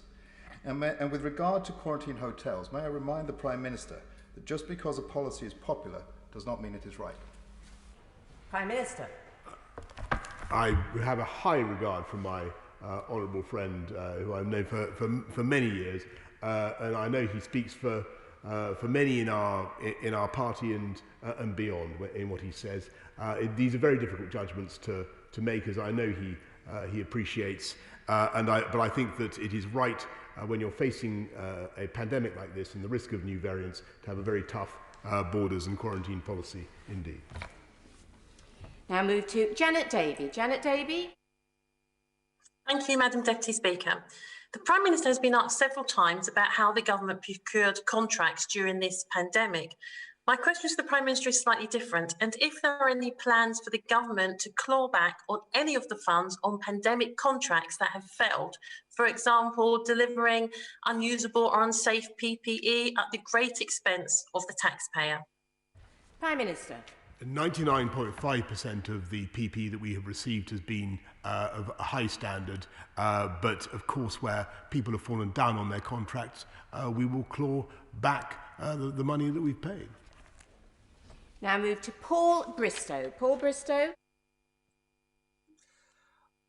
I want to congratulate our NHS and my right honourable friend for the great British success story that is the vaccination programme.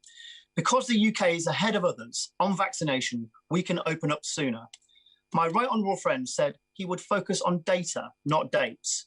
But these 5-week dates seem arbitrary. If progress against the 4 tests look better than expected, might the government be flexible and review the data and restrictions on a weekly or fortnightly basis and not on predetermined dates? Prime Minister. These not before dates aren't arbitrary, they're crucial, and they're determined by the time you need to evaluate the impact on the pandemic of the openings up that we're doing. And so you need 4 weeks to see, for instance, where the opening of schools has caused an uncontrollable surge in the pandemic, and then a week to give advice and so on. So they're not arbitrary, they're dictated by the science, and that is the right way forward. But if you look at the overall roadmap, it is, I think, beyond what many other countries are currently able to achieve, and that, as he rightly says, is thanks to the rollout of the vaccination programme. Moving to Andy Slaughter. Andy Slaughter. Thank you, Madam Deputy Speaker. 5 local NHS areas in England, including Hampstead and Fulham, have vaccinated 73% or less of the over 70s, despite the very best efforts of NHS and public health staff and volunteers. This falls to a 60% take-up for the most deprived 10th of residents and below 50% for some ethnic minority groups. As the country moves on to vaccinate younger and less at-risk groups, what comfort can the Prime Minister give to the quarter of my elderly, vulnerable constituents that his government have left behind? Prime Minister. Take-up is accelerating actually amongst all those groups, but he's right to say that it's been slower in some groups than others, and that's why we've rolled out the network of community champions.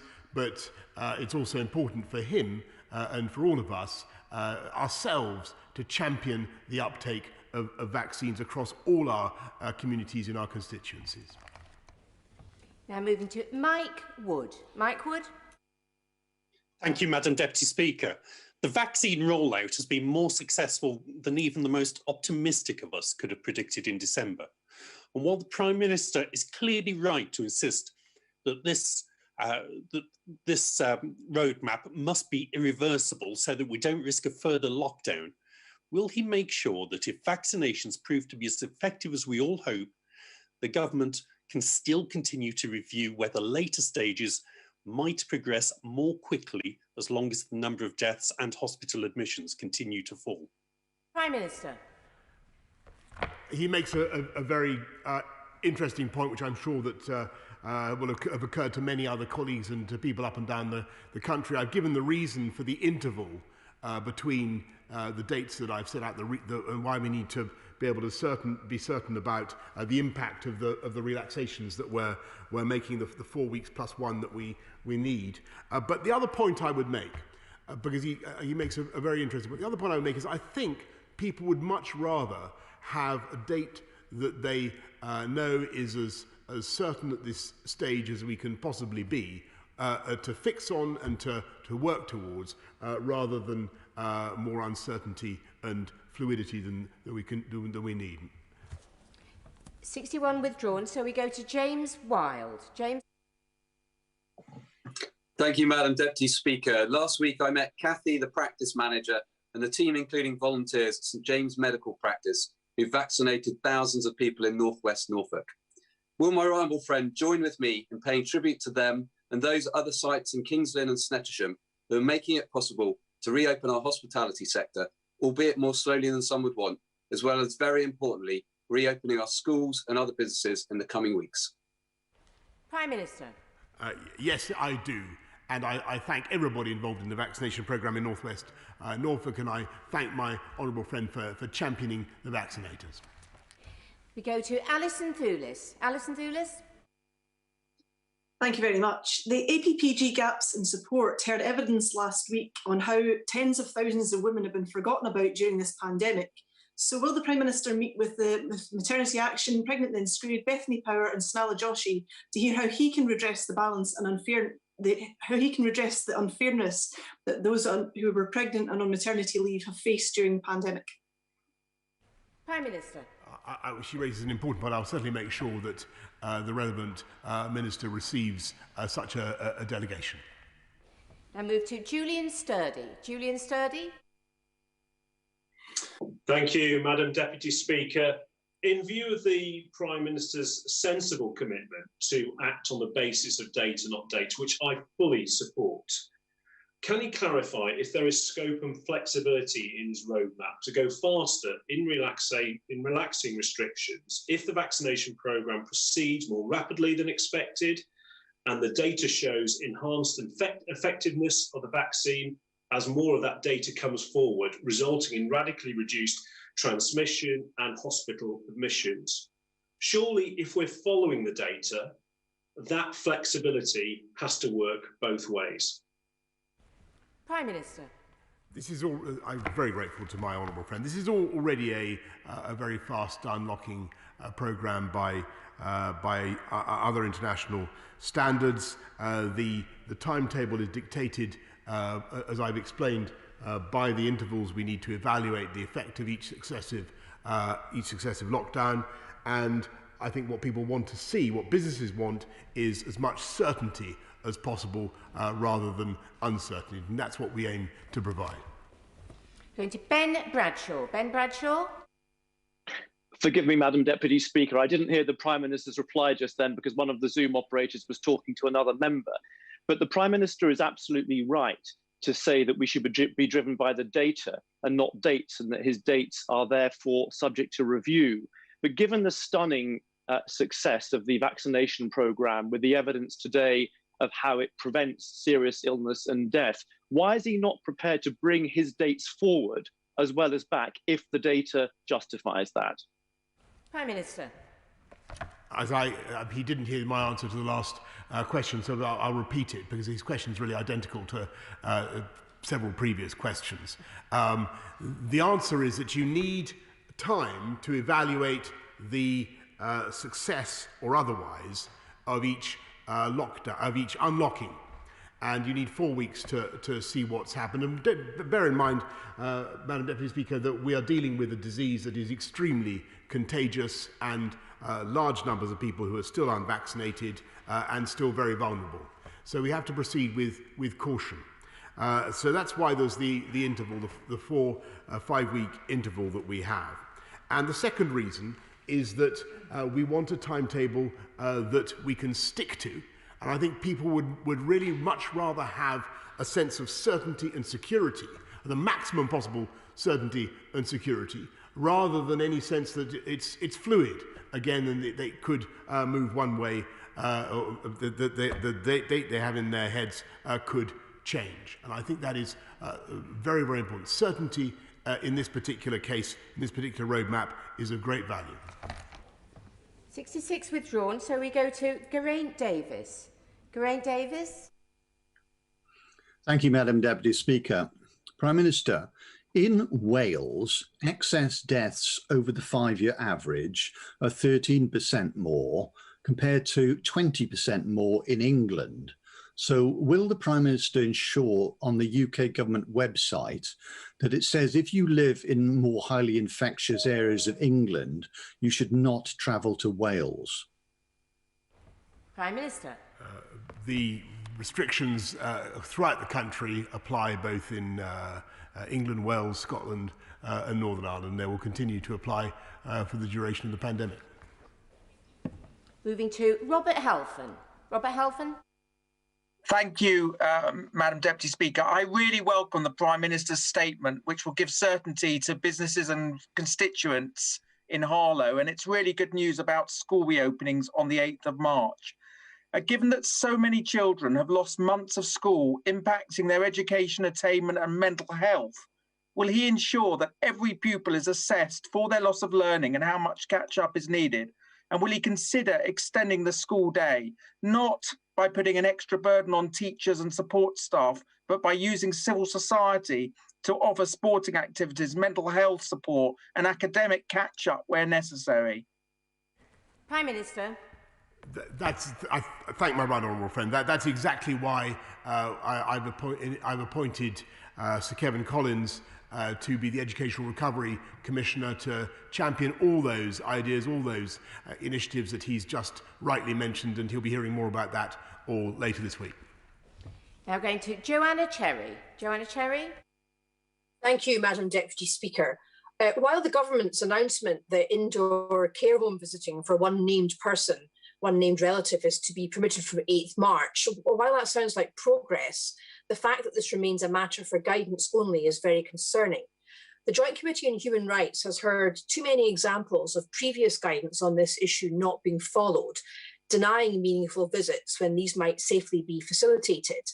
The Joint Committee has drafted regulations that would ensure that nobody in a care home was denied a face-to-face visit without a carefully thought-through, individualised risk assessment. Will the Prime Minister commit to bringing these regulations into force? Prime Minister. Well, I just direct the right honourable lady to what I said earlier on about ensuring that people do get the ability to see a nominated visitor, and also to remind her of the sad reality of the infection that we've seen in care homes and the need to protect against it. There is a balance to be struck, as she knows. Richard Holden. Thank you very much, Madam Deputy Speaker, and I thank the Prime Minister for his statement.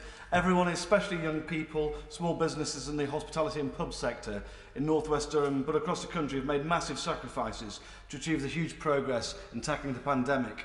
As long as the government's world-leading vaccine programme continues, the roadmap means we'll now be off almost restrictions by late June with that certain approach the Prime Minister is pushing for. Therefore, can I extend to him an invitation to the Prime Minister, his fiancée Carrie, Wilfred and Dylan to visit North West Durham this summer to see some of Britain's most beautiful but least well-known countryside?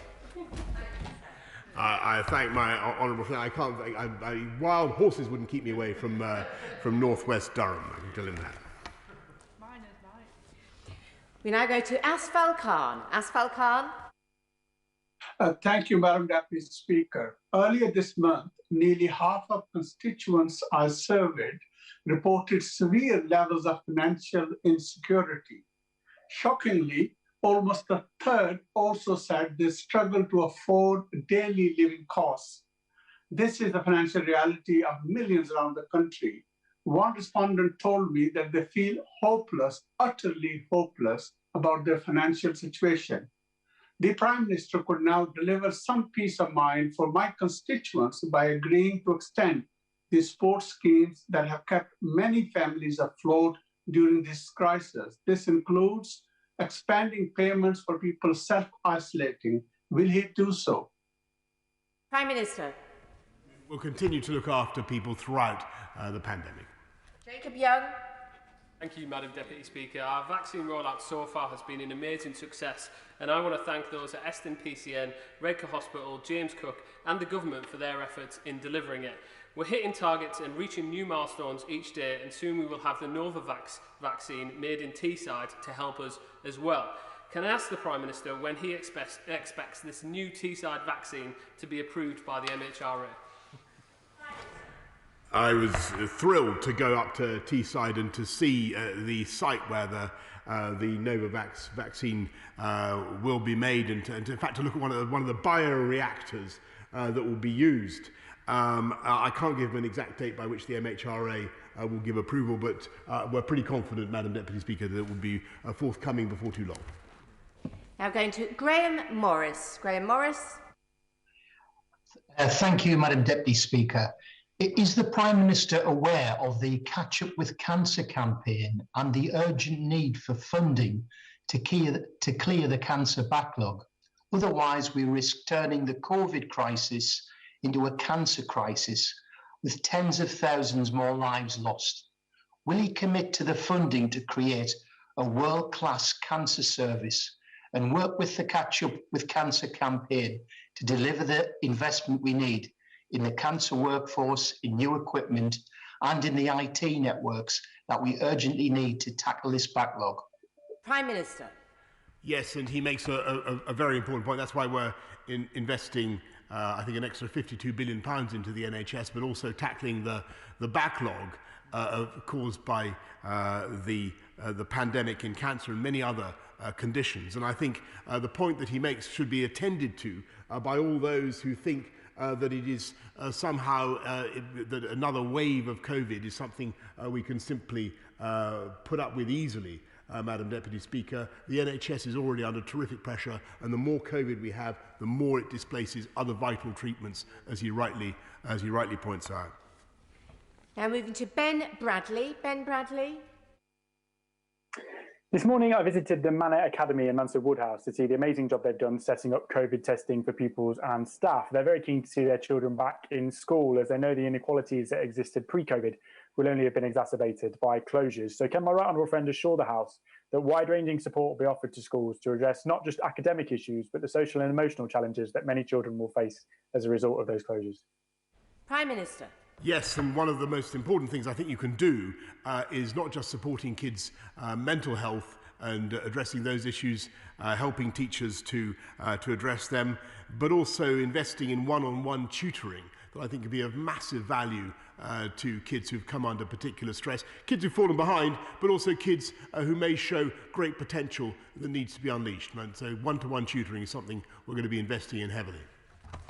Moving to Dr. Rupa Huck. Rupa Huck. Madam Deputy Speaker, to add to the various helter-skelter of pending cliff edge dates, stamp duty, eviction ban, business rates, UC, furlough, one ended yesterday, a little-known one, when the 4 months of free vitamin D supplied to the shielding, the expiry date to claim ended. Can you tell us, will the 1.7 new shielders just added to the list be eligible for this? Can he advertise it more widely? And indeed, given how vitamin D builds immunity to all viruses, even for people who are not yet eligible for their vaccination, can he commit to a year-long advertising campaign for all? Kellogg's are on board. Will he do it? Minister. I thank her very much for what she says about vitamin D. I think she's right about the value that vitamin can have, and we'll make sure that we give it due publicity. Moving to Mark Menzies. Mark Menzies. Thank you, Madam Deputy Speaker. I would like to welcome the Prime Minister's statement today and also to acknowledge the tremendous leadership that he has shown in driving forward the vaccine programme.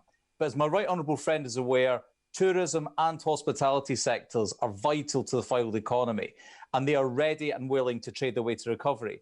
Can my right honourable friend assure me that he will keep this sector at the front of his thoughts, both ahead of next week's budget and when implementing his roadmap? Prime Minister. The tourism sector is absolutely vital for our country, and the faster we can get it open, the better. But the best way to open it up the fastest is to have a roadmap from which we don't deviate and on which we're not forced to go backwards. And that's what we're setting out today. I'm glad we have his support. Going to Ruth Cadbury. Ruth Cadbury. Thank you, Madam Deputy Speaker. The Prime Minister has today both acknowledged the importance of holidays abroad, but also that strict quarantine is essential to address global transmission of COVID. The aviation sector has estimated that at best, aviation will only return in the UK to a third of 2019 levels this year, and full recovery could take 5 years. So when will the government be releasing their delayed aviation recovery plan? And what additional support will the government be providing for communities like mine and like the Prime Minister's, who are very dependent on the aviation sector for employment? Prime Minister. She'll be hearing a lot more about that and other matters on April the 12th. Moving to Dr. James Davis. Dr. James Davis. Thank you, Madam Deputy Speaker. My right honourable friend has quite rightly placed an emphasis on the reopening of schools, with a return to school of all children in England on the 8th of March. In Wales, primary school children aged 7 and under will return this week, while it's hoped that the remainder of primary school children and some older pupils taking qualifications may return on the 15th of March. However, there appear to be no plans for most secondary school pupils to return in Wales until after Easter, potentially beyond the reopening of some non-essential shops. Will the Prime Minister urge the Welsh Government to reconsider its approach, given the harm that young people have already endured during this pandemic? Minister. Well, thank my honourable friend. Obviously, that is a matter for the devolved authority, but I'm sure he shares my hope that all pupils will be back in school as fast as possible, and that we'll hear from the Labour Party in Wales that schools are safe. Moving to Maria Eagle. Maria Eagle. Thank you, Madam Deputy Speaker. In Liverpool, only 23% of those who applied for test, trace and isolate payment received it, and over 2/5 of them received a discretionary payment from money which is now exhausted. Now, effectively facilitating isolation is going to be key in preventing the resurgence of the virus via new strains, which might compromise the vaccine. So does the Prime Minister accept that eligibility for the test, trace and isolate payment is not drawn widely enough to provide support to those who need it and who can't afford to stop work without extra help? And will he agree to extend it to include all of those people who have no access to statutory sick pay? Prime Minister. Continue to support all those who are isolating. Indeed, we will do what we can to increase our support for them, but we will also support everybody throughout this pandemic, and she should wait for the Chancellor and the budget next week. Steve Bryan. Thank you, Madam Deputy Speaker. I want to welcome and indeed raise a hallelujah that the good sense, and we're standing with parents and children, as all pupils will return from March the 8th. It's the right thing to do on so many levels. Can I ask the Prime Minister, though, what evidence has driven his decision that outdoor sport, not in-school outdoor sport, wider outdoor sport, for those same children cannot go ahead for at least another month, and after all the good work that they've done last year to create COVID-secure environments, restaurants and cafes face another 3 months before they can open in any meaningful way? What is the evidence that he's seen that's convinced him to make that decision today? Thank you.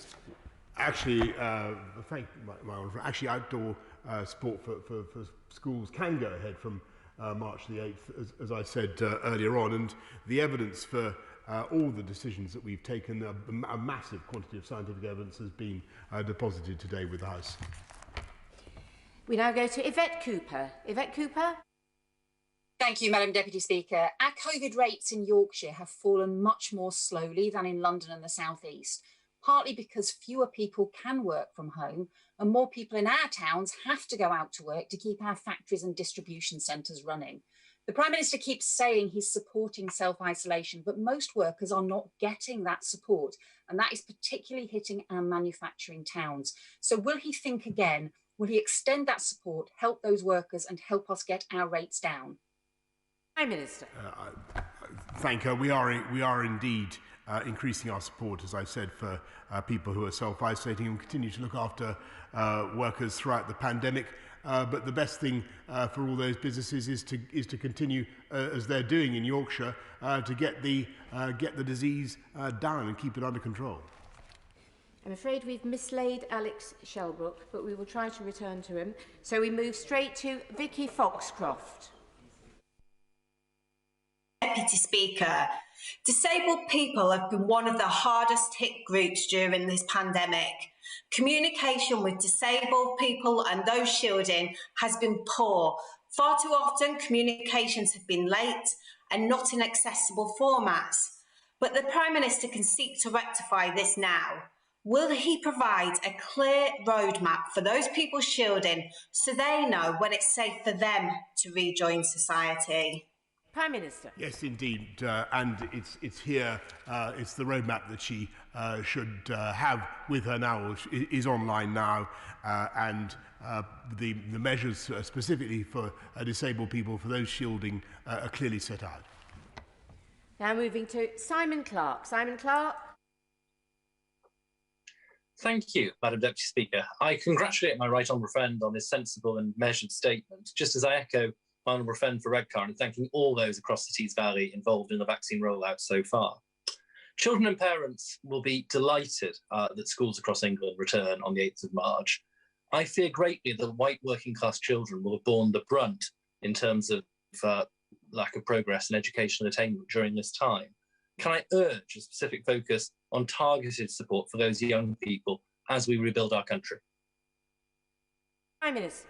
We will, I'm really grateful, we will support all pupils who've suffered loss to their learning as a result of the pandemic, and that's why I think we've bought 1.3 million laptops. We've now distributed, put another billion and 1.3 billion into catch-up of all kinds. But you know, he's totally right to focus on this. It is, I think, the #1 challenge the country faces now.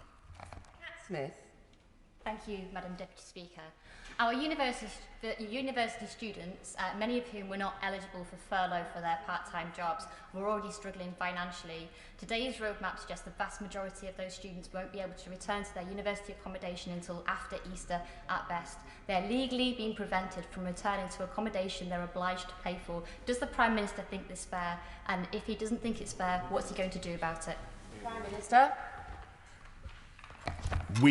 I sympathise deeply with students who've had an absolutely, a time at university that no other generation has put up with. I sympathise deeply with their sense of unfairness, the experiences that they've had. They've also been heroic, by the way, in the way that they've been able to bring the disease down in some of their university towns through obeying the guidance. We will do whatever we can to support them, working with the university sector to make up for what they've the experiences that they've been through, and making sure that insofar as we can, we help them to get compensation.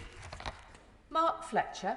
Thank you, Madam Deputy Speaker, and I very much welcome the Prime Minister's statement today and a sustainable way out of this situation. And it is absolutely right that we prioritise the reopening of schools and getting all children back into the classroom. Does the Prime Minister agree with me that it is now essential that we work with parents and teachers and schools to develop a long-term plan for pupils to catch up on the education that they have missed out on, particularly in areas like Bolsover? My honourable friend is absolutely right, and that's why Sir Kevin Collins has been appointed as the Education Recovery Commissioner, and we'll be setting out plans that are intended not just to remediate the loss that kids have suffered during the pandemic, but also to take our educational system forward and to do things that possibly we wouldn't have done before, to find new ways of teaching and learning that will make up the difference for those kids and more. So we've relocated Alex Shelbrook, so we'll go now to him. Alex Shelbrook. Thank you, Madam Deputy Speaker. Madam Deputy Speaker, in my constituency, there are a lot of strong community events, especially things such as Zumba classes, which I get a lot of emails on. So could I ask my right honourable friend, when does he envisage that indoor activities in village halls and the like for Zumba classes may be allowed to start again? Prime Minister. Madam Deputy Speaker, if you can do outdoor Zumba, then you can. Then obviously March the 29th is the date for you. Always assuming you can't do it one-on-one, in which case you could do it earlier. But indoor, as he will have picked up from what I've said earlier, is currently down for May the 17th. May the 17th, along with all other indoor settings. We now go to Navendu Mishra. Madam Deputy Speaker, Macmillan Cancer Support has warned that more than 100,000 people live with cancer in the UK are struggling to cover basic living costs due to the impact of COVID-19. Tragically, many cancer patients who are having difficulty paying for essentials have experienced suicidal thoughts in recent months. Will the Prime Minister commit to making the £20 per week universal credit increase permanent and extend this uplift to legacy benefits? Prime Minister. He's totally right to raise the issue of cancer patients, other patients who need treatment, and we're going to do everything we can to clear the backlog as fast as we possibly can. That's one of the reasons we've got to keep the COVID virus going down, Madam Deputy Speaker, and he'll be hearing more next week from the Chancellor about supporting people across the country. Sir Edward Lee. It seems to me that many of the 88 people who've gone before me and who've been critical of the Prime Minister have been wise after the event. So let me now do precisely that and plead guilty to this charge. If severe quarantine measures from the very start have been so effective as in Australia, and equally if tough local lockdowns have been effective in China, doesn't that rather beg the question why we didn't do it over a year ago? I don't say this to be difficult, but to learn from the future and to ponder on what we should do next time. And I think many people in the country think that it's better to be tough on foreign travel than tough on children attending school.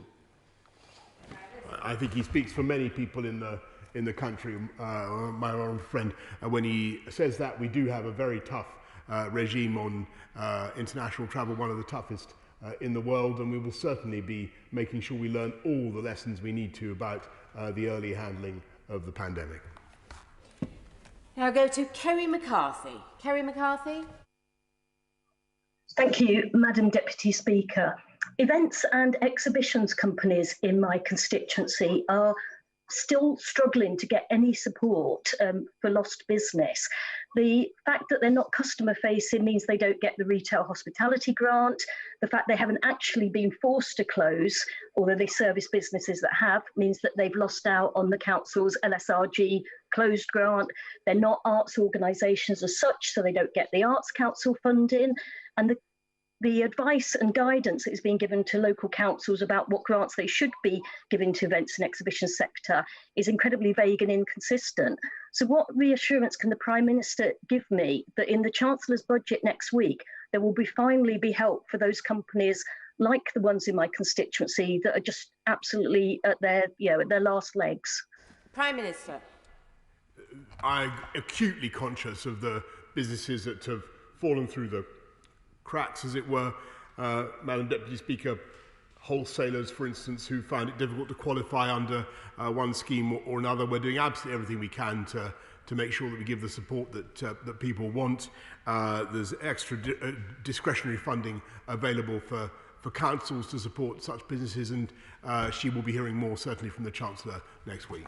Anthony Mangnall. Thank you, Madam Deputy Speaker, and I welcome the Prime Minister's statement. Millions of young people have had their lives put on hold over the last 13 months. They have been the least likely to suffer severely from this virus. So I wonder if the Prime Minister can look ahead and just inform me and the House as to what we can do to help those university students who are going to enter the job market for the first time, those leaving school. Because right now they look ahead and they look post-lockdown into a world that is very uncertain, and their future must be safeguarded. So what can we do? He raises a vital point, and that's why we've got the £2 billion kickstart funds in addition to many other schemes to help young people into work, to help them with what could be a very difficult transition. But the best thing possible is to get the economy open and firing again. Patrick Grady. Thank you, Madam Deputy Speaker. The German equivalent of furlough, the Kurzarbeit scheme, will be accessible to employers until at least the end of this year. So given that he said the United Kingdom would prosper mightily outside the European Union, why can't his government provide that level, or why won't his government provide that level of certainty and support to employers on these islands so they can plan with some confidence for a new post-pandemic normal? He'll be hearing a lot more next week about the support that we're going to give throughout the whole of the UK, and perhaps, well, while we're on the subject, perhaps he could confirm that the Scottish Nationalist Party would have remained in the European Medicines Agency. I think he's a member of the SNP. Now go to Peter Bone. Peter Bone. Thank you, Madam Deputy Speaker. Last year, a wonderful young couple in my constituency had to cancel their wedding because of COVID. They contacted me this morning so that I could ask the Prime Minister whether he could guarantee their wedding would be able to go ahead on the 1st of July. And if he can, Rhiannon and Jordan will send a wedding invite in the post tonight. Prime Minister. I thank my honourable friend. I can't absolutely guarantee that Rhiannon and Jordan's wedding will be able to go ahead on the 1st of July, but if we can stick with this roadmap, and I hope very much that we can, then all is set fair for them, and I hope the sun will shine on them both with or without my presence. Now go to Zara Sultana. Zara Sultana. Thank you, Madam Deputy Speaker. We have more than 120,000 COVID deaths, the highest death rate of any large country in the world, and the deepest recession of any major economy. This is the government's horrific pandemic record. The Prime Minister now claims that he is taking a cautious approach to easing restrictions, but government scientists themselves have warned that the Big Bang reopening of schools on March the 8th could lead to the infection rate rising above 1, triggering an exponential increase in cases. 9 education unions have described the plans as reckless. So instead of repeating his mistakes, will the Prime Minister listen to teachers and scientists and follow the devolved administrations with a phased return to schools? Prime Minister. Well, perhaps she might direct her fire at her own front bench and the Leader of the Opposition, Madam Deputy Speaker, because he's just quite rightly supported those plans. I think she had possibly been failing to pay attention. Oh no, he's withdrawing his support. I told you it was. There you go. We've been barely here 2 hours, Madam Deputy, and it's gone again. 1 minute you have it, the next minute it's gone. Anyway, I thought he was with us on reopening schools, but never mind. Now go to Robin Miller. Robin Miller. Thank you, Madam Deputy Speaker. The success of our North Wales economy is critically dependent on visitors from the rest of the UK and indeed the world. Llandudno is the queen of resorts and is the largest resort in Wales. Our hoteliers are eager to open their arms and offer a warm welcome once again to visitors. Will my right honourable friend continue his good work with the Welsh Government to ensure there are no obstacles put in the way of visitors? And can he also confirm that shared prosperity funds will be used to accelerate an economic recovery in places like Aberconwy? Prime Minister. I thought I heard my honourable friend say Llandudno, and I remember spending an absolutely hysterical New Year's Eve in the St Tidno Hotel, I think, in Llandudno, which in 1997, I seem to remember. Absolutely wonderful, wonderful year to be in. And I wish that hotel and all other hotels in Llandudno all the very best, and we'll get them open just as soon as we possibly can. I thank him for his representations. We now go to Richard Bergen. Richard Bergen. Madam Deputy Speaker, what the Prime Minister said about a zero COVID solution earlier is simply not true. Since he lifted lockdown prematurely in December, which I voted against, we've had 60,000 deaths compared to fewer than 1,400 deaths across all the countries with a zero COVID plan, despite their populations being 20 times bigger. Those unnecessary deaths are on him, and he is still refusing to learn the lessons. Last month, the Prime Minister called schools vectors of transmission, yet he is recklessly forcing 10 million school pupils and staff to return on just one day. Doesn't this run the very real risk of the virus running out of control yet again? Prime Minister. Well, this is one of those moments when I sympathise very much with the Leader of the Opposition, because there speaks the authentic voice of the union-dominated Labour left. I don't think that he's right in what he says. I think that most people in this country understand that schools need to go back, and they support it. And I've just heard from I just heard from the right honourable gentleman. He does support that on March the 8th, which is good news. We now go to Alberto Costa. Alberto Costa. Thank you, Madam Deputy Speaker. Prime Minister, you've timed step 2 perfectly. Why do I say that? Foss Shopping Park Centre in my constituency, one of Britain's biggest out-of-town shopping centres, has expanded with a £168 million investment, including the flagship Next UK store. Now, it was due to open last year. Obviously, COVID didn't allow that, but it will open just as soon as you allow it to open.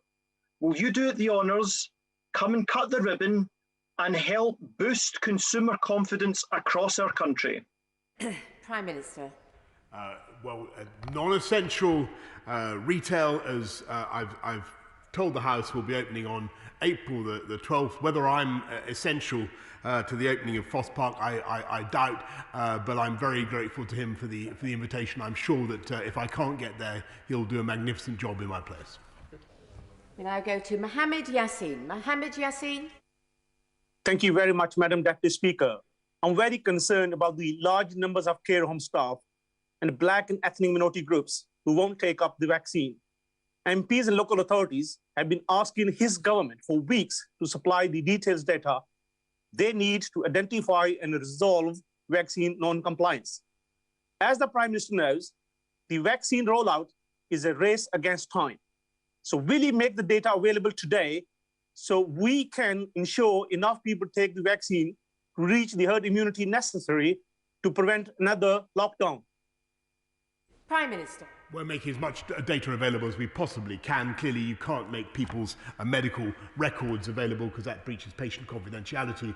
Madam Deputy Speaker, he's right to raise the question of take-up amongst some groups and care home staff. It has been increasing, but we need to all work together to make sure we encourage everybody to come forward and take a vaccine.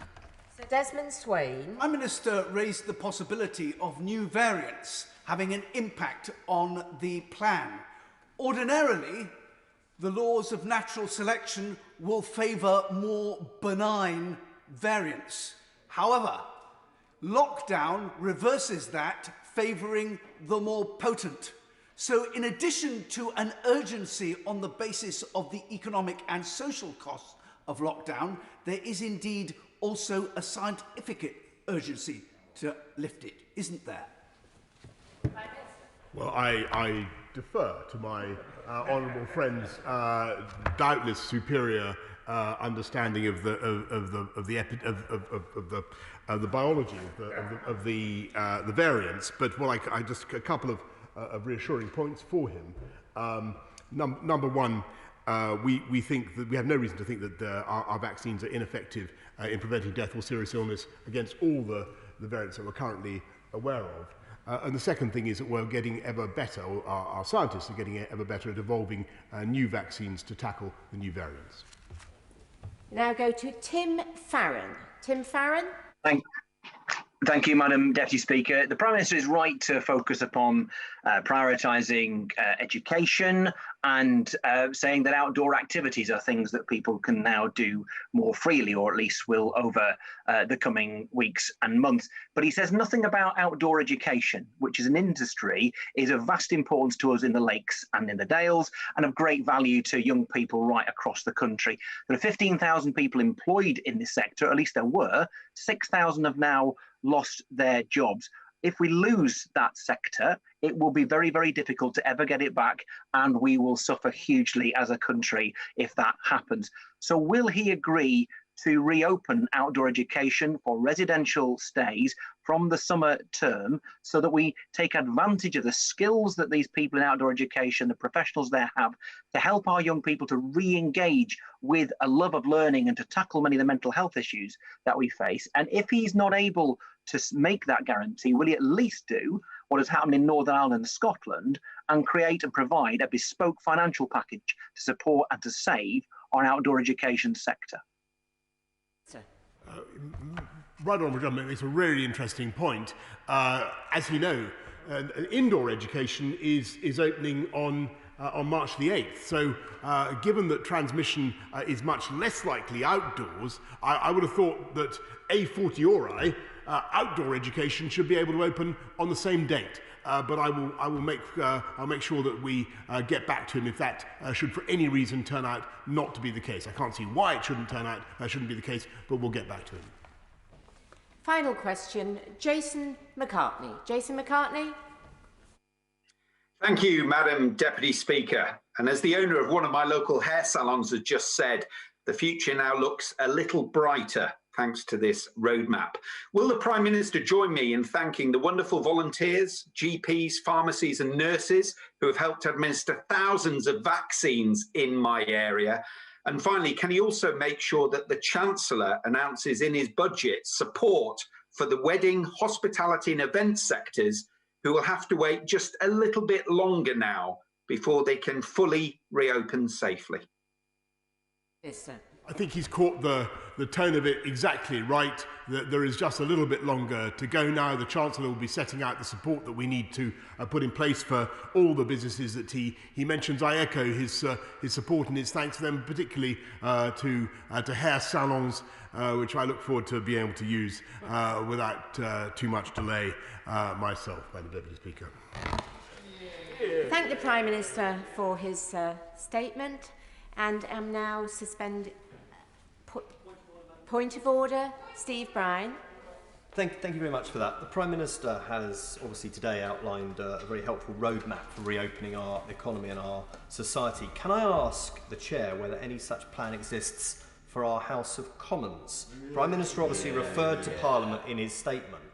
The House of Commons, by any standard, remains a shadow of its former self in terms of the debate that's held, let alone the range and the effectiveness of the scrutiny of the executive, which is, after all, our job. So can I ask whether any plan exists for our House of Commons and when we might get sight of that? Well, I'm grateful to the honourable gentleman for giving notice of his point of order. As he knows, the House's procedures have adapted and continue to adapt in the light of COVID-19. I do understand the points that he makes, but it will be up to the government to bring forward a motion to extend or amend our current arrangements, and I'm sure that ministers, including the Prime Minister, will have heard his comments. So I'm now suspending the House for 3 minutes to make the necessary arrangements for the next business.